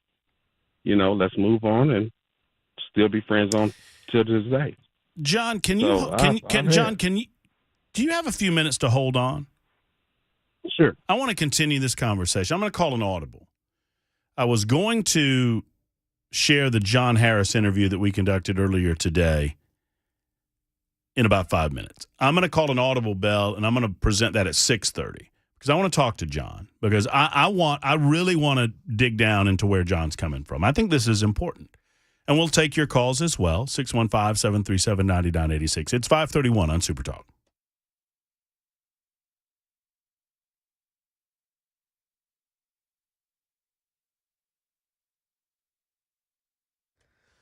.532 now. I'm Mac Maury with your top stories. 73 degrees today in Nashville. Weather and traffic in just a few minutes. Some leaked audio captures the frustration among some Republican lawmakers over fallout from expelling state reps Justin Jones and Justin Pearson. Tennessee Holler released this audio. Here's an excerpt. This is Representative William Lamberth and Jody Barrett. Barrett's one of the representatives who switched his vote in favor of Johnson after telling his colleagues that they were all on the same page. Barrett defends that decision to Lamberth near the end of this clip. I mean, to sign a letter and then for the other 65 of us to all think it's the right thing, I get that you feel strong enough. I mean, at this point, do you feel strong that you did the right thing, or is there any party that feels bad about that the rest of us got hung out and dry? 1,000% I did the right thing. Barrett at the end there, if you didn't hear, said 1,000% I did the right thing. No word of how this audio was recorded and who may have leaked it. Staying in Tennessee, Fox 17 reports that Tennessee Congressman Andy Ogles is looking to have the two officers responsible for neutralizing the Covenant school shooter rewarded for their heroism with congressional gold medals. The Congressional Gold Medal is the highest expression of national appreciation, and it's awarded to citizens in honor of their contribution to society. Ogles is sponsoring this legislation, and it would reward both those officers, Rex Engelbert and Michael Collazo. And the Justice Department now escalating its case to restore wider access to the abortion medication mifepristone after an appeals court ruling allowing it to remain available, but with tighter restrictions. Here's Justin Finch. Attorney General Merrick Garland announcing Thursday that the Justice Department is taking its fight to preserve access to mifepristone to the Supreme Court. The move follows the Fifth Circuit Appeals Court ruling to limit the abortion pill's availability up to 7 weeks of pregnancy, mandate in-person medical office visits, and require a qualified physician supervision. Dismantling steps the FDA had taken over the past several years to expand access to the drug, including via mail. And that is the latest news. Traffic and weather coming up next. I'm Mac Maury, WTN News.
I don't know if you heard, Eric Holder is suing like everybody.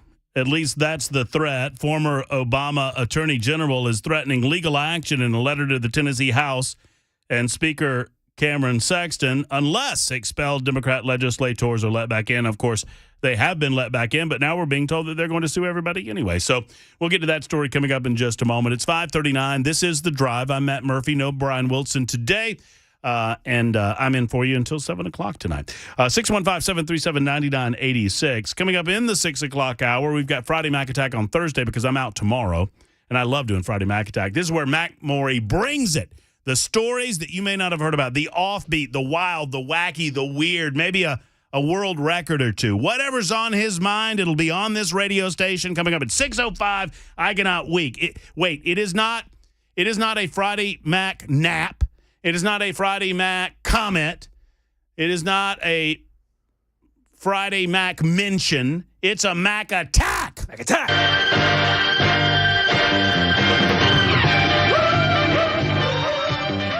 Can't wait. John Harris as well. All right, so we were talking with John. We'll get to your calls coming up. Now, John is out of Lawrenceburg. John mentioned that he has a lot of white friends. I don't know that you mentioned that you were African-American, and I don't want to assume anything, John, but I assumed that you were based on what you're saying.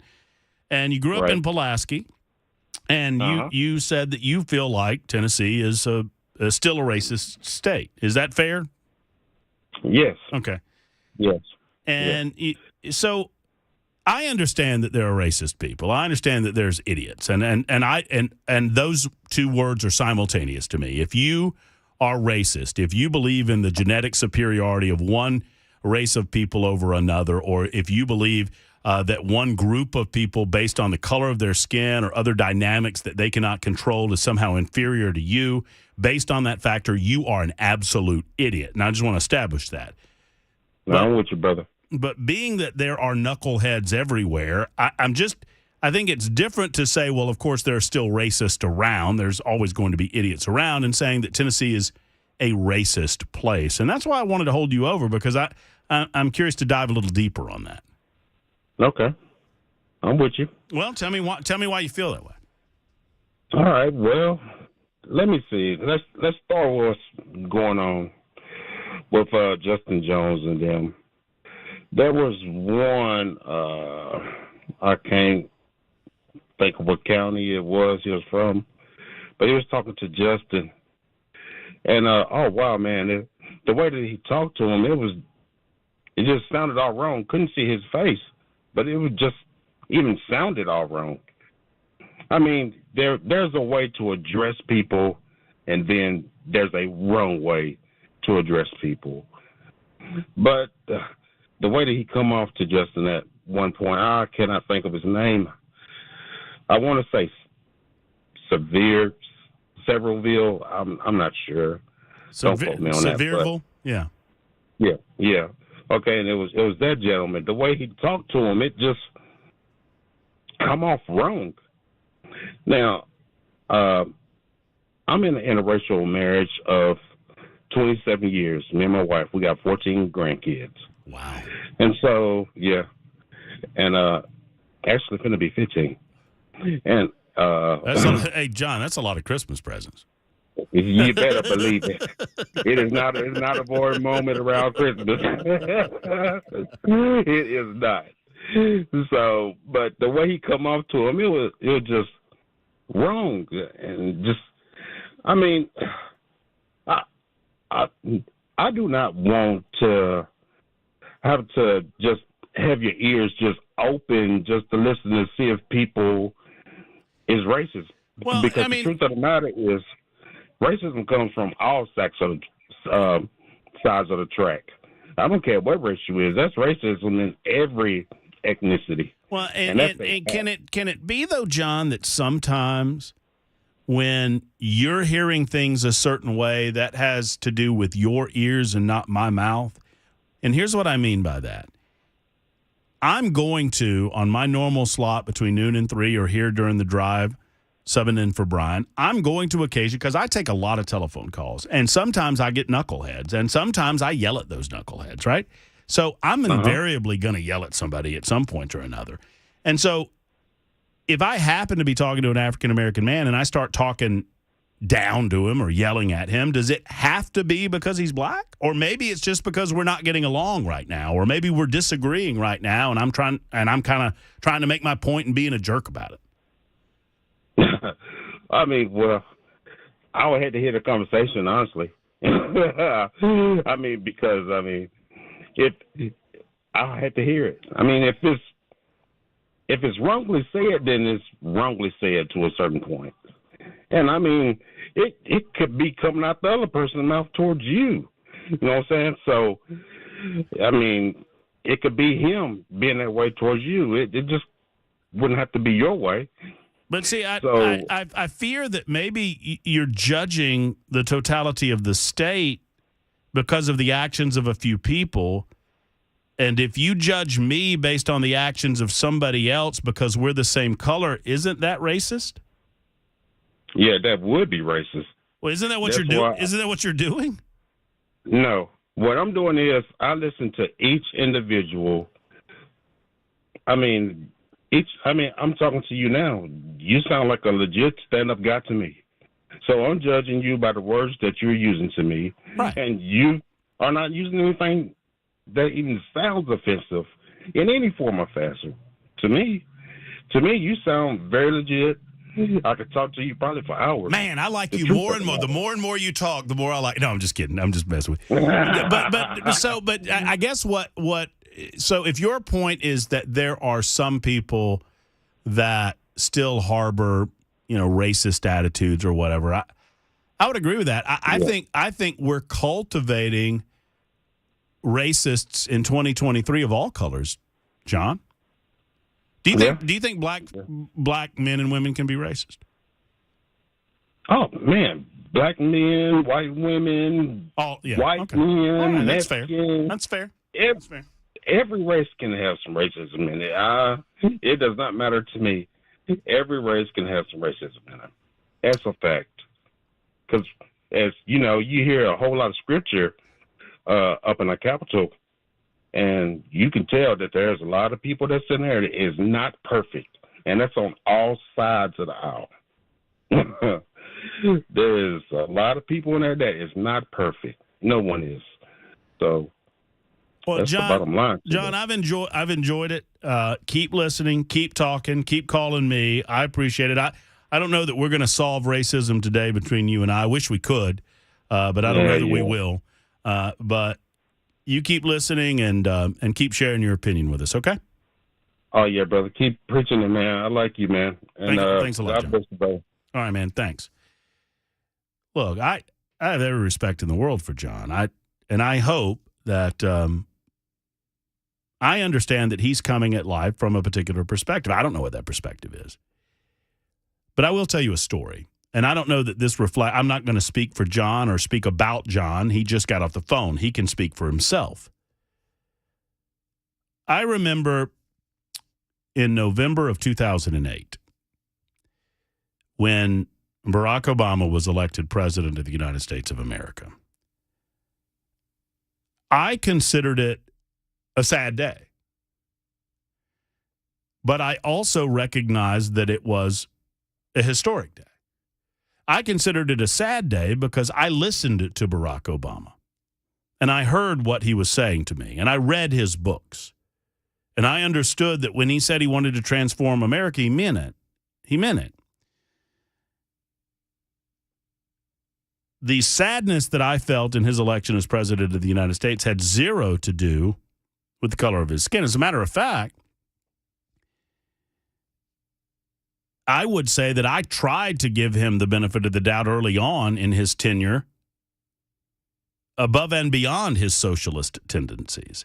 But I said to my audience at the time, I was in Birmingham, Alabama.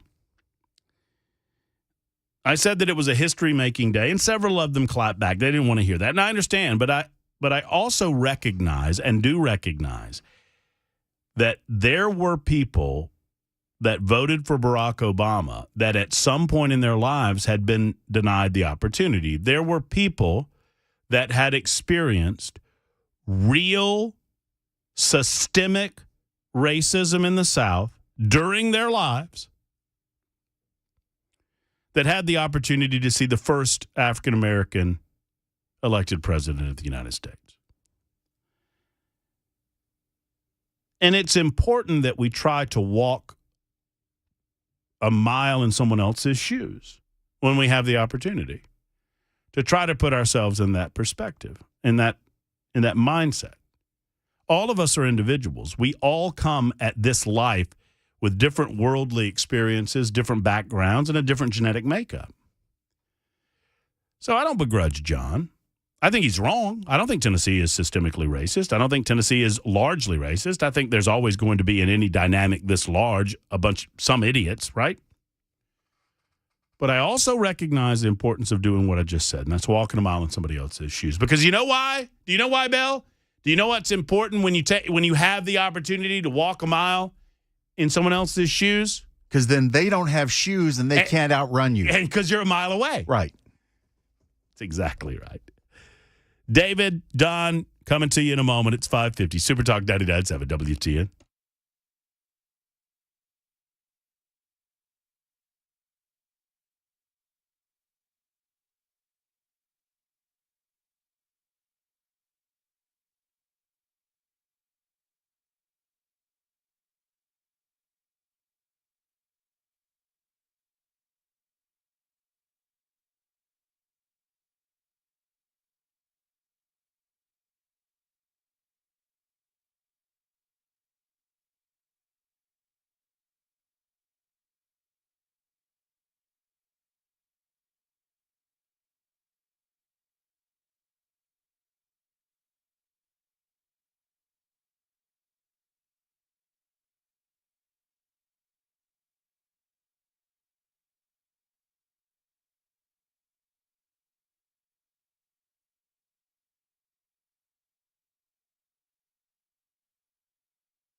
The Senate today responded to Governor Lee's proposed school safety bill, and we've got some leaked audio obtained by the Tennessee Holler that shows Tennessee representatives expressing some frustration over this whole expelling debacle. That and more 6 o'clock Super Talk 99.7 WTN. All right, let's get to the real news. Coming up on the Friday Mac Attack on Thursday, we will talk about snitch bots in New York City.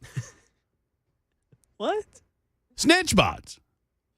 See, this is what I'm talking about. What? You're not bringing Come a on. Mac Attack if you're not bringing the snitch bots. So I want to know, I just saw a screenshot of one of these snitch bots. These are robots that are like 5.5 feet tall, and all they do is videotape. So all you're going to do is get a clear, high-definition image of people being assaulted in the subway, but whatever. In Washington, D.C., they had these security robots, the same type, and like several of them drowned themselves in like fountains. We're promised flying cars. Instead, we get suicidal robot. It's great. At least they're taller than Dan Mandis.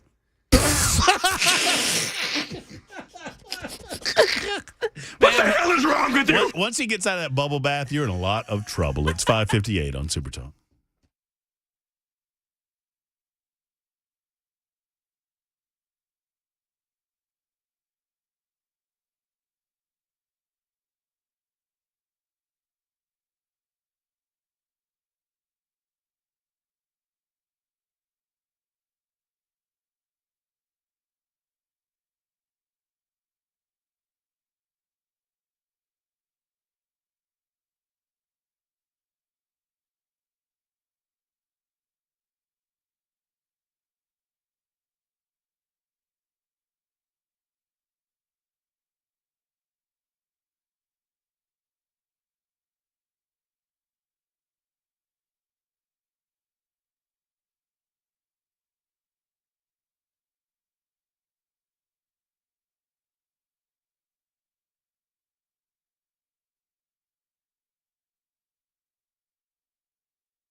6:01, I'm Mac Maury with your top stories right now. 73 degrees, and it's been another beautiful day. We've had a lot of those this week. Some scattered showers expected tomorrow night, Saturday night. It's a chance for some severe thunderstorms. We'll keep you updated with right here on Super Talk 99.7 WTN weather and traffic in just a few minutes. The Senate met today and discussed Governor Lee's proposed school safety bill and came back with several amendments. One of those is to include a requirement for schools built or renovated after July of 2023 to have bulletproof windows and doors on both the floor and basement levels. Those proposed changes to the bill will next be discussed in the State House. Staying here in Tennessee and over to the State House, leaked audio captures the frustration among some Republican lawmakers in the House over fallout from expelling state reps Justin Jones and Justin Pearson. Tennessee Holler released this audio. Here's an excerpt of Representative Scott Cepicky saying that what is happening right now is a war on our republic. If you don't believe we're at war for our republic, with all love and respect to you, you need a different job. The left wants Tennessee so bad because if they get us, the Southeast falls, and it's game over for the republic. This is not a neighborhood social gathering. We are fighting for the republic of our country right now, and the world is staring at us. Are we going to stand our ground? Cepicky told Representative Jody Barrett in that audio later that he should have notified leadership if he thought that he was going to switch his vote or maybe even switch his vote in favor of Gloria Johnson. And over to another leak, this one on a national level. A suspect who is believed responsible for the leak of hundreds of U.S. defense documents has now been arrested. This is Jack Teixeira, 21-year-old National Air Guardsman based in Massachusetts who uploaded hundreds of photographs of the top secret documents to an online chat group called the Thug Shaker Central. They made up of 20 to 30 young men, teenagers. They shared photos of guns, racist memes, and video games. And some of these leaked documents are dated as recently as March. They discussed Ukraine's troop deployments, military vulnerabilities, along with efforts to arm its forces before a spring counteroffensive. And America's first marathon will hit the streets of Boston on Monday for its 127th running. The security will be tight. This is the 10th anniversary of the marathon's bombing. Dave Packer on how safety precautions have changed through the years. Law enforcement has learned a lot and adapted following the 2013 Boston Marathon bombing. We have a multi-layered approach. Boston Police Commissioner Michael Cox says security efforts have evolved in the last decade. There were a lot of things that we learned, as a result, the enhanced safety checks that we do with the bags. That wasn't the thing that happened back then. The number of officers that we have out here for the event. All protecting 30,000 athletes, another 9,100 volunteers, and countless spectators. And that is the latest news. Traffic and weather next. I'm Mac Maury, WTN News.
It is The Drive with Brian Wilson. No, Brian Wilson. Matt Murphy in for Brian today. 6:07, almost 6:08. 6:08 right now as I speak. 6:08 on Super Talk 99.7 WTN. Thank you for being around with us. Bell K's behind the glass, making sure that everything that comes out of our speakers sounds as good as possible. Mac Morey doing a fabulous job back in the newsroom, covering all of the items that we get to or that we don't get to. In this case, Mac has been covering this story for you quite a bit. We've got Mac Attack coming up in a moment, but I want to get to this because I promised I would. So, Jack Johnson, many of you want to hear this clandestinely recorded audio from Jack Johnson. I had invited, before I knew about this audio, Jack to be a part of the show, my normal slot between noon and 3. Because there was a late call, an audible, for me to come on in the afternoon, I went away for an hour. Pamela was here for an hour. Dan wanted me to do that. He actually, it's my understanding, was not in the bubble bath when he instructed me to go away for an hour and come back at 3 o'clock. You are wrong. You're saying he was in the bubble bath? He was in the bubble bath. Okay, well, all right. That is Bell K. It's not Matt Murphy. You were like going to fight it, and then you're like, wait, you're saying he actually was? Oh, okay. Well, fine. I mean, I don't know. Maybe Bell has additional knowledge that I don't. So Jack was in, and we talked briefly before he came in with Pamela Furr, who conducted a great interview with him. And he said, look, this is an individual that was known to me. I know that he is not of my politics, but I recognize that I need to talk to people of all stripes. All Tennesseans come to the Senate Majority Leader to have a discussion, and I'm willing to meet with everyone. So he did not know that he was being recorded, but knew that he was talking to someone that was not going to agree with his particular political philosophy. And this individual recorded Jack saying a few things about red flag laws. It's about 30 seconds. Here's that recording where Jack Johnson says you can't call them red flag laws. You got to call them something else. Here's another thing, too. I'm going to suggest if you say red flag, it's dead. Okay. What's the acronym that people prefer? ERPO. ERPO is better. And I think that that term has been so bastardized. It's been so tainted. Yeah, red flag laws. So we have to rebrand that. Do whatever. Do whatever. In terms of, and able to get something passed. Well, and all right. So, and let me just comment on this, and we'll move on from it, and we'll have plenty of time to dissect this. I've had Jack on many times on my radio show. I know he's been a friend of Super Talk 99.7 WT and seems available to all of the hosts when the host want to speak with him about a matter before the Senate or about something that leadership can advise us on. That does not mean that I agree with Jack at every turn. I'm certain that there are things that we disagree on. That does not mean that Jack is a bad or evil person. There are some, I call them 100%ers, that would suggest it does. In other words, if I agree with you, and then we disagree on one particular thing, suddenly you're a bad guy. I don't appreciate 100% when it comes to politics because eventually you're not going to have any friends around you because you're going to disagree with someone about something or another at some time if you are associates or friends for any length of time.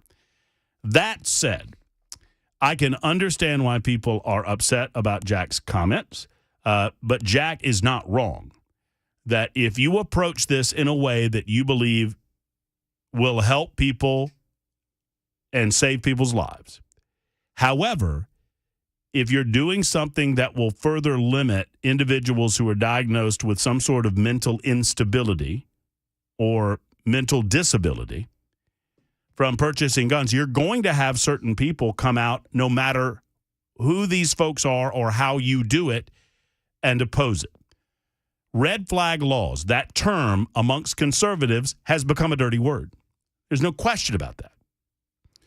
So if you label something as a red flag law, people are going to judge it automatically by their predisposed position as to what that means. They won't even read the bill.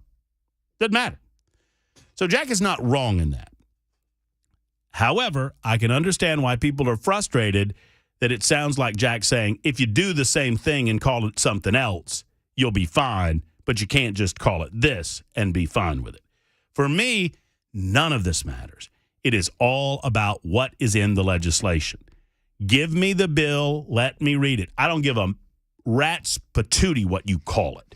Just show me the bill, let me read it, let me see if it rises to the level of a violation of the rights that I'm afforded to by the Constitution of the United States. If it does, I'll be against it. If it doesn't, I'll consider it. And there you have it. It's 6:12. Yes, Belle, before we go anywhere else? You kiss your wife with that mouth? What did I say? I said Rats Patootie. Oh, you double down. I do occasionally call her a cutie patootie. Aw. Isn't that nice? That's very nice of you. It's time for Friday Mac Attack! Woo!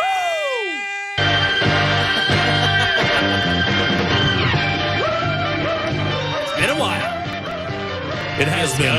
It has been. I'm excited This about song it. was new when we started this feature. I know. So here's the deal, folks. If you've never experienced a Friday Mac Attack, you are in for a treat. Now, don't look at your calendars. I know that it's just Thursday, but I'm off tomorrow. In-laws in town. So when I have the opportunity to do a Friday Mac Attack, whether it's Thursday or Wednesday or Tuesday, I don't care. If it's my last day of the week, it's Friday, and it's time for Friday Mac Attack. Hello, Mac Maury. Hello. So glad we're back with this segment. Can I just say something? Yes, of course. I just want to say something that the kids are saying these days. You ready? Oh, I'm so excited. Let's go! Isn't that what the kids are saying these days? Well, when did that happen? When did that happen? Was that not always the kids didn't used to say, let's go? No. Oh, I'm a big You know let's what go. kids used to say? Kids used to say like groovy. Nope. Don't say No? that. Don't do that Yeah. anymore. Okay. But no, I'm a big advocate for the let's go. I know you are. That's why I said it. Let's go. Let's go. All right. Is it a Tom Brady thing? It's not a Tom Brady thing. No, ew. Well, that's what he says during the Heinz. What an idiot. The Hertz commercials. Well, now I don't want to say it if it's associated. Have you not seen the Hertz commercials? The Hertz? Maybe. Where they pretend like he's electrically charged or whatever? Oh, yeah, yes. And he goes, let's go. Let's go. Yeah, it's kind of a dorky way to do it. All right, I don't want to get in front of Friday Mac Attack. Go ahead, please. Okay, so we'll start with some world records, as we always do. We always like to do world records. On this award-winning segment. So, shortest dog. Now, this is standing 1900. up. I thought it was 1800. It's 18. It's up. It's up. Inflation. A lot of inflation. Bell always guesses 1800. And apparently he's now guessing 1900 because of Joe Biden. All right, go ahead, please. 2-year-old female Chihuahua. How tall? This is standing up, so not just tail to nose, but actually standing up. This is height, like to the head, to the shoulders. Yes. What do you mean standing up, like standing on her hind legs or his hind legs?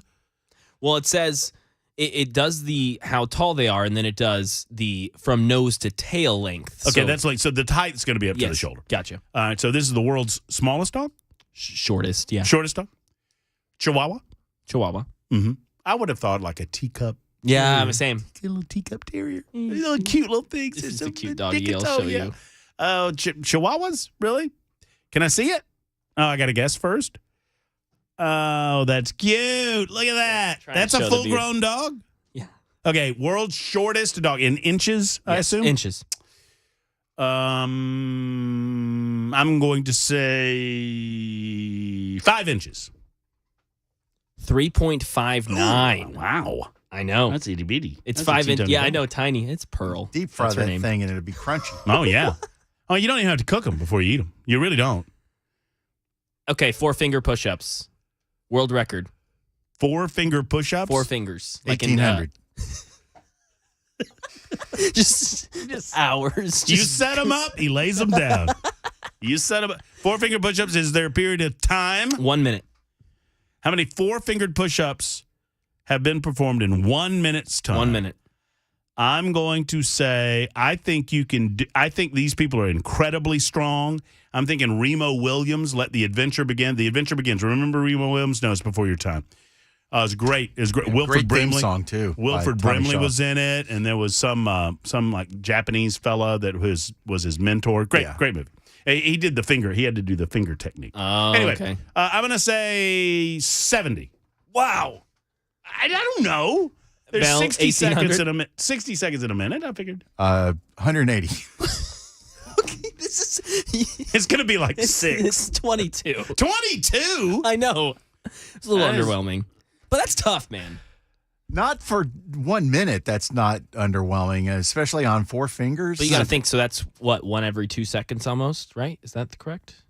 Yeah. I could give you the old One one. almost every 3. You want to see the old 1-finger push-up? You want me to do it? No.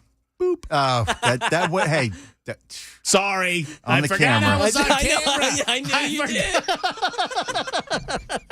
Boop. He said, boop. I was doing that just for Bell. I was giving him the 1-finger push. My bad. If I was out in the audience, I'd be taking that personally. Oh, that's My great. bad. I'm sorry to you folks out there in the Talk TV audience. I didn't mean to. You're number one. That's what I meant. That's it. I love That's you. it. All right. There's our. That's the warm up. That's the appetizer. What else we got? Well, we've got a bar that's going to be reimagined and renovated right off Broadway. This is Garth Brooks is doing that right down there. I heard about all that. Garth Brooks, not Garth Brooks. No. I forgot. I'm glad it's not Garth Brooks because that's like a year old. This is Luke Combs, and this is him taking over the Wild Horse Saloon in partnership with Opry Entertainment, and this is going to be a 4-level bar with a sports bar on the 3rd level, I believe, and it's going to have legal sports betting, so you can. Wait, we can. I guess that is. I mean, I didn't know on-site sports betting was legal. Apparently, it is. This is going to happen. It is now. And they've been rumored. Luke Combs. This is off WSMV. Luke Combs is the bigger guy. Bigger guy. Oh yeah, I like that. Yeah, I like ginger with the big beard. Yeah, bring back the big fellas. I love that. Down with skinny, more with big. Boo skinny, yay big. Beer ain't never broke my heart. That's one of his best songs. Luke Combs is great. It's got the little southern thing going on when he said that. 9,000. This is rumored, but a 9,000 square foot rooftop on this bar as well. Wow. Where just Lower Broad? This is right off Lower Broad, 122nd Avenue North. Okay. And so that'll open next summer is what they're thinking. There will be a place for line dancing. I mean, whatever vibe you got, this is going to be. I love that you're doing this story and you're dropping your G's. You sound like Kamala Harris. I was notified that I was saying her name wrong this whole time, by the way. It's Kamala. Yeah. I notified you that. Oh, that was you? That was you? Yeah, because I was saying. You were saying Kamala. I'm speaking. Oh, you were saying Okay. Kamala. Kamala. No, that's that's racist. We interrupted her. That's racist, by the way. I know, that's my fault. I've been told. The only reason I know the proper pronunciation is I was accused of racism because I was saying. Really? I was saying. In all seriousness, you were. No, yeah, because I was saying Kamala. And That's they're just like, the way I you thought can't to pronounce say it. it. And I was like, look, I'm just spelling it. I'm looking at it phonetically. It's Kamala. And no, it's Kamala. Well, I will never. Hey. Actually, phonetically, it's pronounced socialist. She's speaking. Hey, go ahead. Apologize to the Super Talk TV crowd. I will never say those phonetics again wrong. Speaking of bars downtown. Yes. So John Rich has apparently made good on his promise.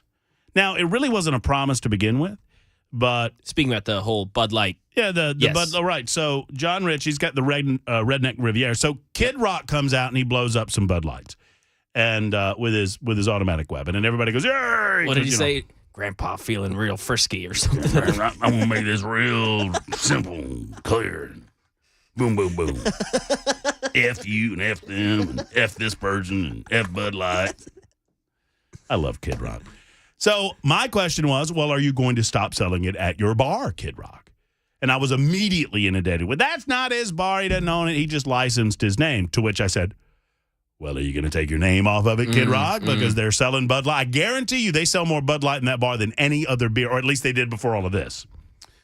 So John Rich stepped out and said, hey, what do you think I should replace my Bud Light with? And I was like, ooh, he's replacing Bud Light. Then he came on with Pamela. Yep. Apparently they're friends. And he said, well, the market capitalism is going to determine that. And I went, wait a minute. That's different.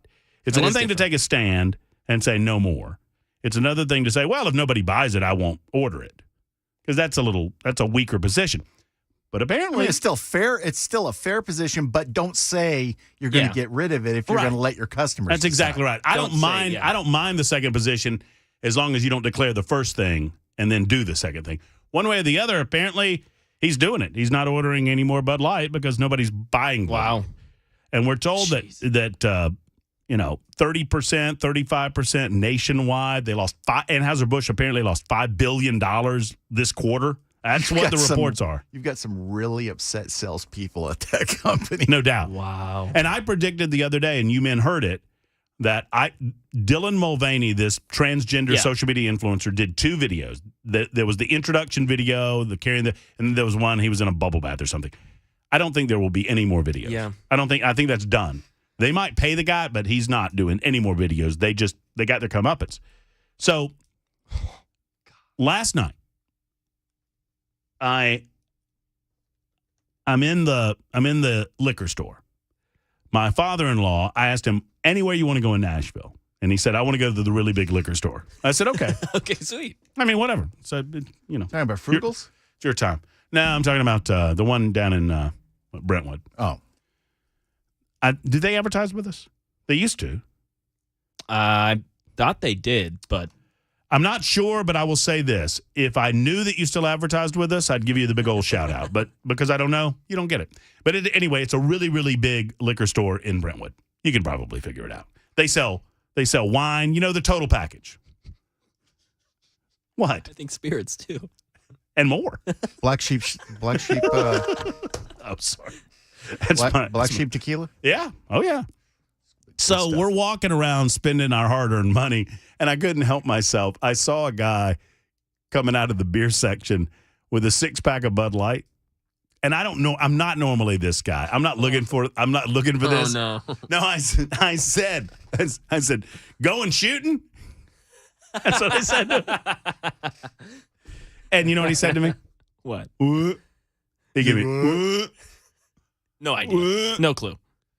And I just kept, I was like, Yeah, I'm not going to, no, never mind. You're oblivious. Because then you sit there for 5 minutes. Well, actually, you know, they went on this campaign. Dylan Mulvaney. See, Dylan Mulvaney, let me pull her up here. Yeah, It's a social media, him? No, it's not her. Social media influencer. Yeah, let me play you one of these videos. Look at there he is in the bubble bath. And I'm that guy. And this guy's like, who is this person? And no, I'm not doing any of that. All right, there it is. That's the. That's why we win the awards, pal. Exactly why. All right, get back there in the newsroom. Take off your Mac Attack hat. And do we have an out? Are we going to do the out song? I mean, it's the same song, but we can do the out. Yeah. I'm veering off in the car. By the way, my position on Bud Light has not changed. It's still trash. It's trashy beer. It was trashy beer 20 years ago. It's trashy beer to this moment. They're not going to get any of my money because their beer sucks. Make better beer, and then we'll talk. Until then, we'll be back in a moment.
Some amendments coming from the Senate on Governor Lee's proposed school safety bill. Plus, we got some leaked audio that was obtained by the Tennessee Holler.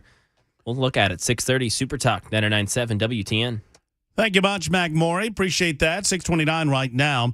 There is a story floating around about the Speaker of the House that seems to be a liberal smear campaign on the Speaker of the House, Cameron Sexton. I'm aware of it. Several of you have asked me about it. All I know is it has something to do with a home that he purchased in Nashville. I don't know that there's anything wrong with that, but the suggestion is he's not living enough time in his home district of Crossville. Cameron has long said, and I know him long enough, he said this to me, I spend a lot of time in Nashville because I have to spend a lot of time in Nashville because I'm Speaker of the House. I have a lot of meetings in Nashville. So I'll give you more on that as I understand it. Right now, it just looks like a leftist smear campaign, and I'm not here to promote those types of things. But I will promote this smear. Several of you, based on our Friday Mac Attack on Thursday, have suggested that the next Bud Light camp... I can't say it. Hold on. Don't make me laugh. Nobody make me laugh. The next Bud Light campaign should not be Dylan Mulvaney from his bathtub. It should be Dan Mandis from his bathtub. Well, that's going to be a little difficult considering Dan doesn't drink beer. Dan doesn't drink beer. That's the problem with this. Now, if we can get a Dan Gria contract rolling, there you have yourself something. You're golden. You got it going on. By the way, how did Dan get deck chairs in the middle of his pool? Anybody? Anybody? Amy threw them in there. Anybody? He sends this picture like, "How's your day going? How's my day going? How's my day?" And he's got a big pole and he's trying to. And I'm like, how did? And he's got the cover on the pool. He's like leaned over. And he's leaned over. He's got the deck. I was like, how did they get there to begin? I mean, I guess He's maybe got wind. a child in the house. Throw the kid in and tell him to bring the chairs over. There you go. Just you tie a rope around Riker and say if you run fast enough, you won't go in. But if you do, I'll pull you back out. There you go.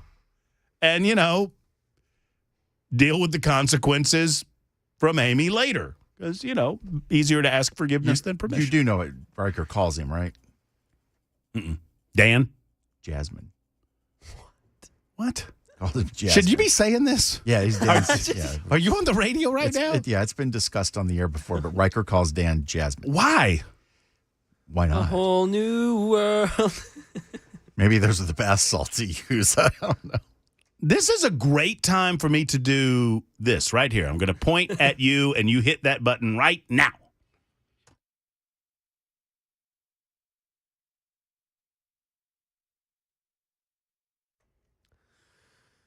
32 minutes after the hour of 6 o'clock, Super Talk 99.7. We 72 degrees right now in Nashville, and looking like we're going to have some rain, scattered showers tomorrow night, potentially severe thunderstorms Saturday night. Weather and traffic in just a few minutes. The Senate met today. They discussed Governor Lee's proposed school safety bill. They came back with a lot of amendments. One of those amendments, including requirement for schools to build or renovate.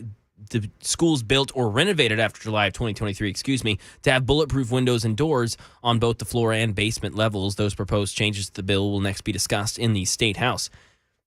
Some leaked audio captures the frustration among some Republican lawmakers over fallout from expelling state reps Justin Jones and Justin Pearson. Tennessee Holler released this audio. Here's an excerpt. I've never had anybody call me a racist.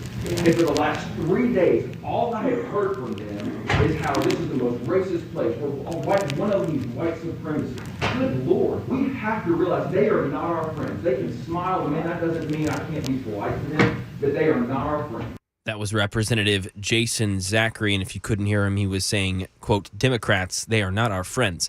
No work of how the audio was recorded and who may have leaked it. That is the latest news. Traffic and weather up next. I'm Mac Maury, WTN News.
Super Talk 99.7 WTN, Matt Murphy in for Brian Wilson. It is The Drive, 638. I had a wonderful opportunity earlier today to speak with the Tennessee Firearms Association Executive Director John Harris about the possibility of red flag laws coming to Tennessee.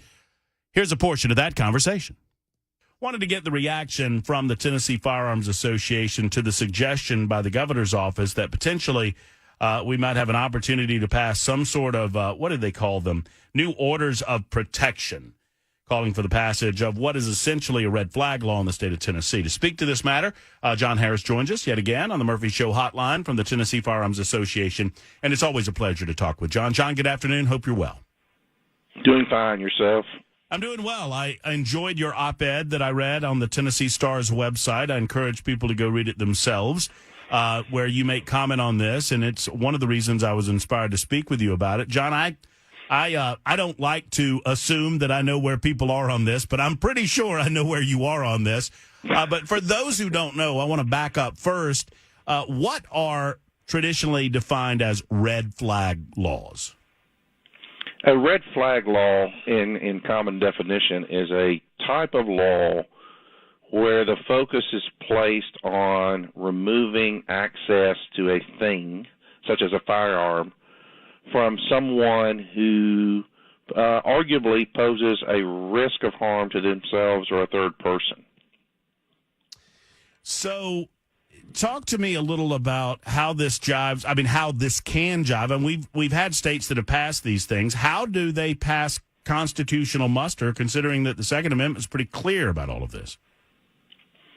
That's a great question. There are, depending on how you review each state's law, between 19 and 22 states that have some form of law that you would classify as a red flag law.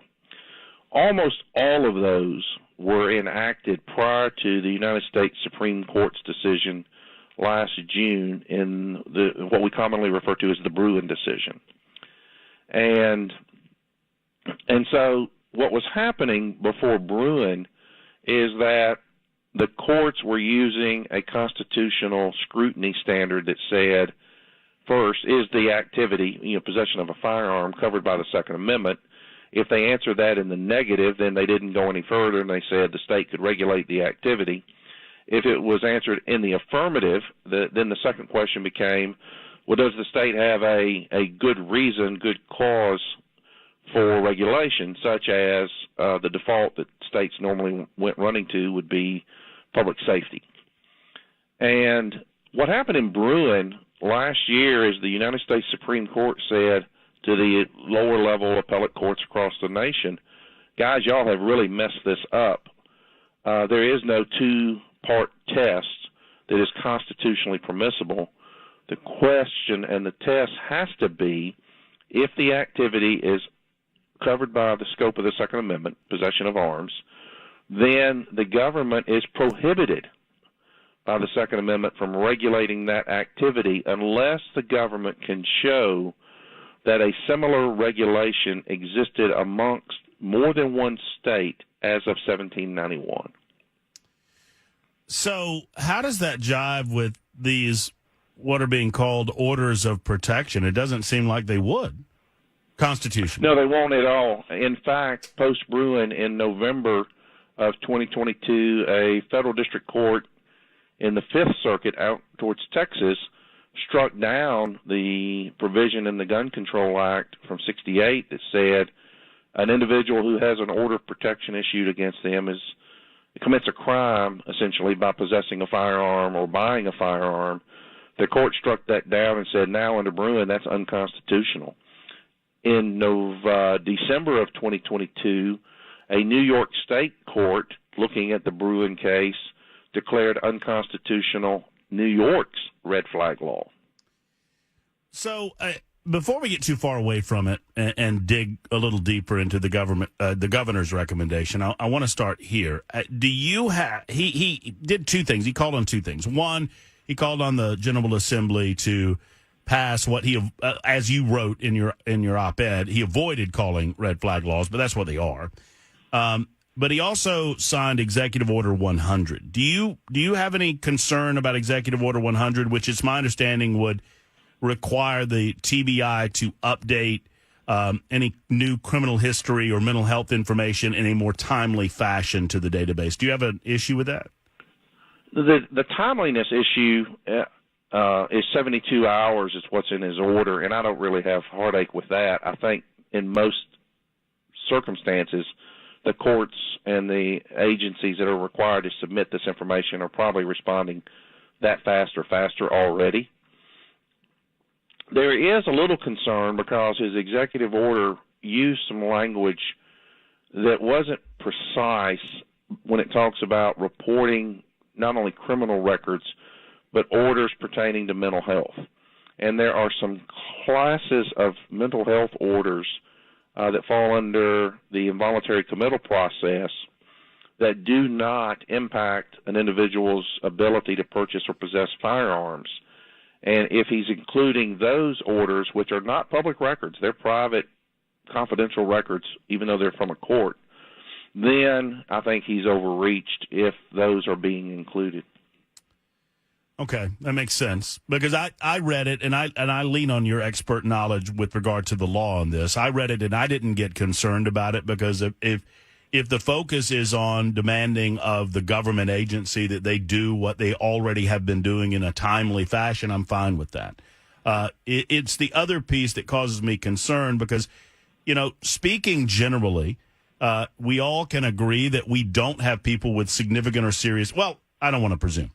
Do we agree that people with significant or serious mental issues that potentially would cause them to be a danger to others or themselves, can we lawfully preclude them from legally owning a firearm, John? That is a question that I think is going to take some guidance from the federal courts under Bruen, because of the fact that the 6-3 majority in Bruen said the law has to exist. First, it says that the category of problem, if it existed in 1791 or before, then the court has to look at, was there a law interfering with the Second Amendment rights that was the solution or the remedy in 1791? And clearly, what research I've done so far says that as of 1791, if you had a person with a mental health issue that posed an immediate risk of harm to themselves or others, they didn't send the sheriff out and take his guns away and then ride off in the sunset and leave the guy there to, get a stick of dynamite. They detained the person and stuck them in a facility or an asylum where they were observable and taken out of public circulation.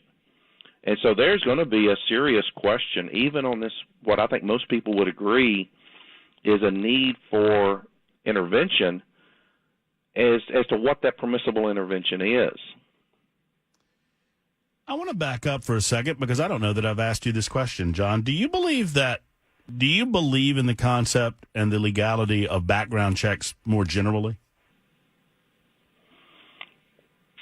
I think in general there were categories of people as of 1791 that could not lawfully possess arms. I mean, for example, they would typically say that, Native Americans couldn't possess arms, slaves couldn't possess arms. And so the suitability of a background check of sorts, I think, may well be a type of law that would pass constitutional scrutiny. I think the bigger issue is, what's the scope of the check?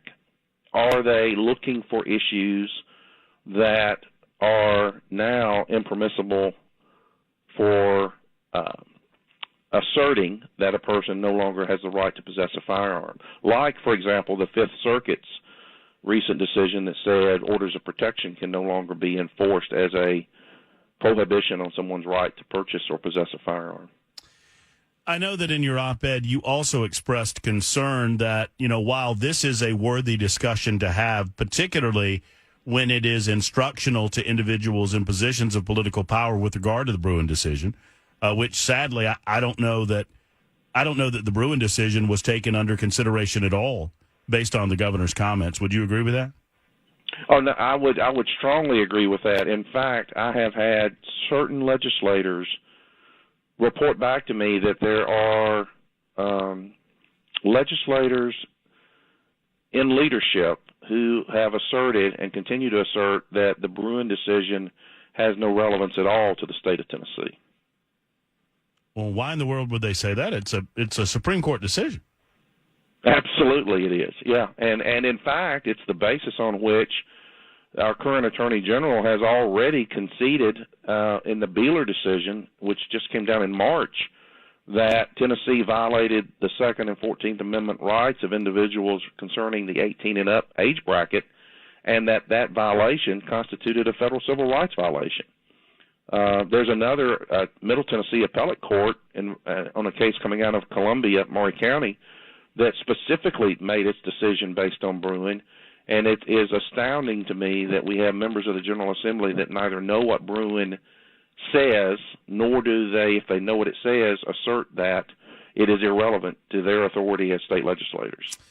Well, and I understand that there's a lot of emotion in the aftermath of such a tragedy, an evil tragedy like Covenant, and there is an extreme desire in our state to, quote, do something. And the governor expressed that he wanted to be able to rush laws that, quote, remove individuals who are a threat to themselves or to our society, to remove them from access to weapons. And I think that the difficulty in removing rights hinges on whether or not that individual has posed a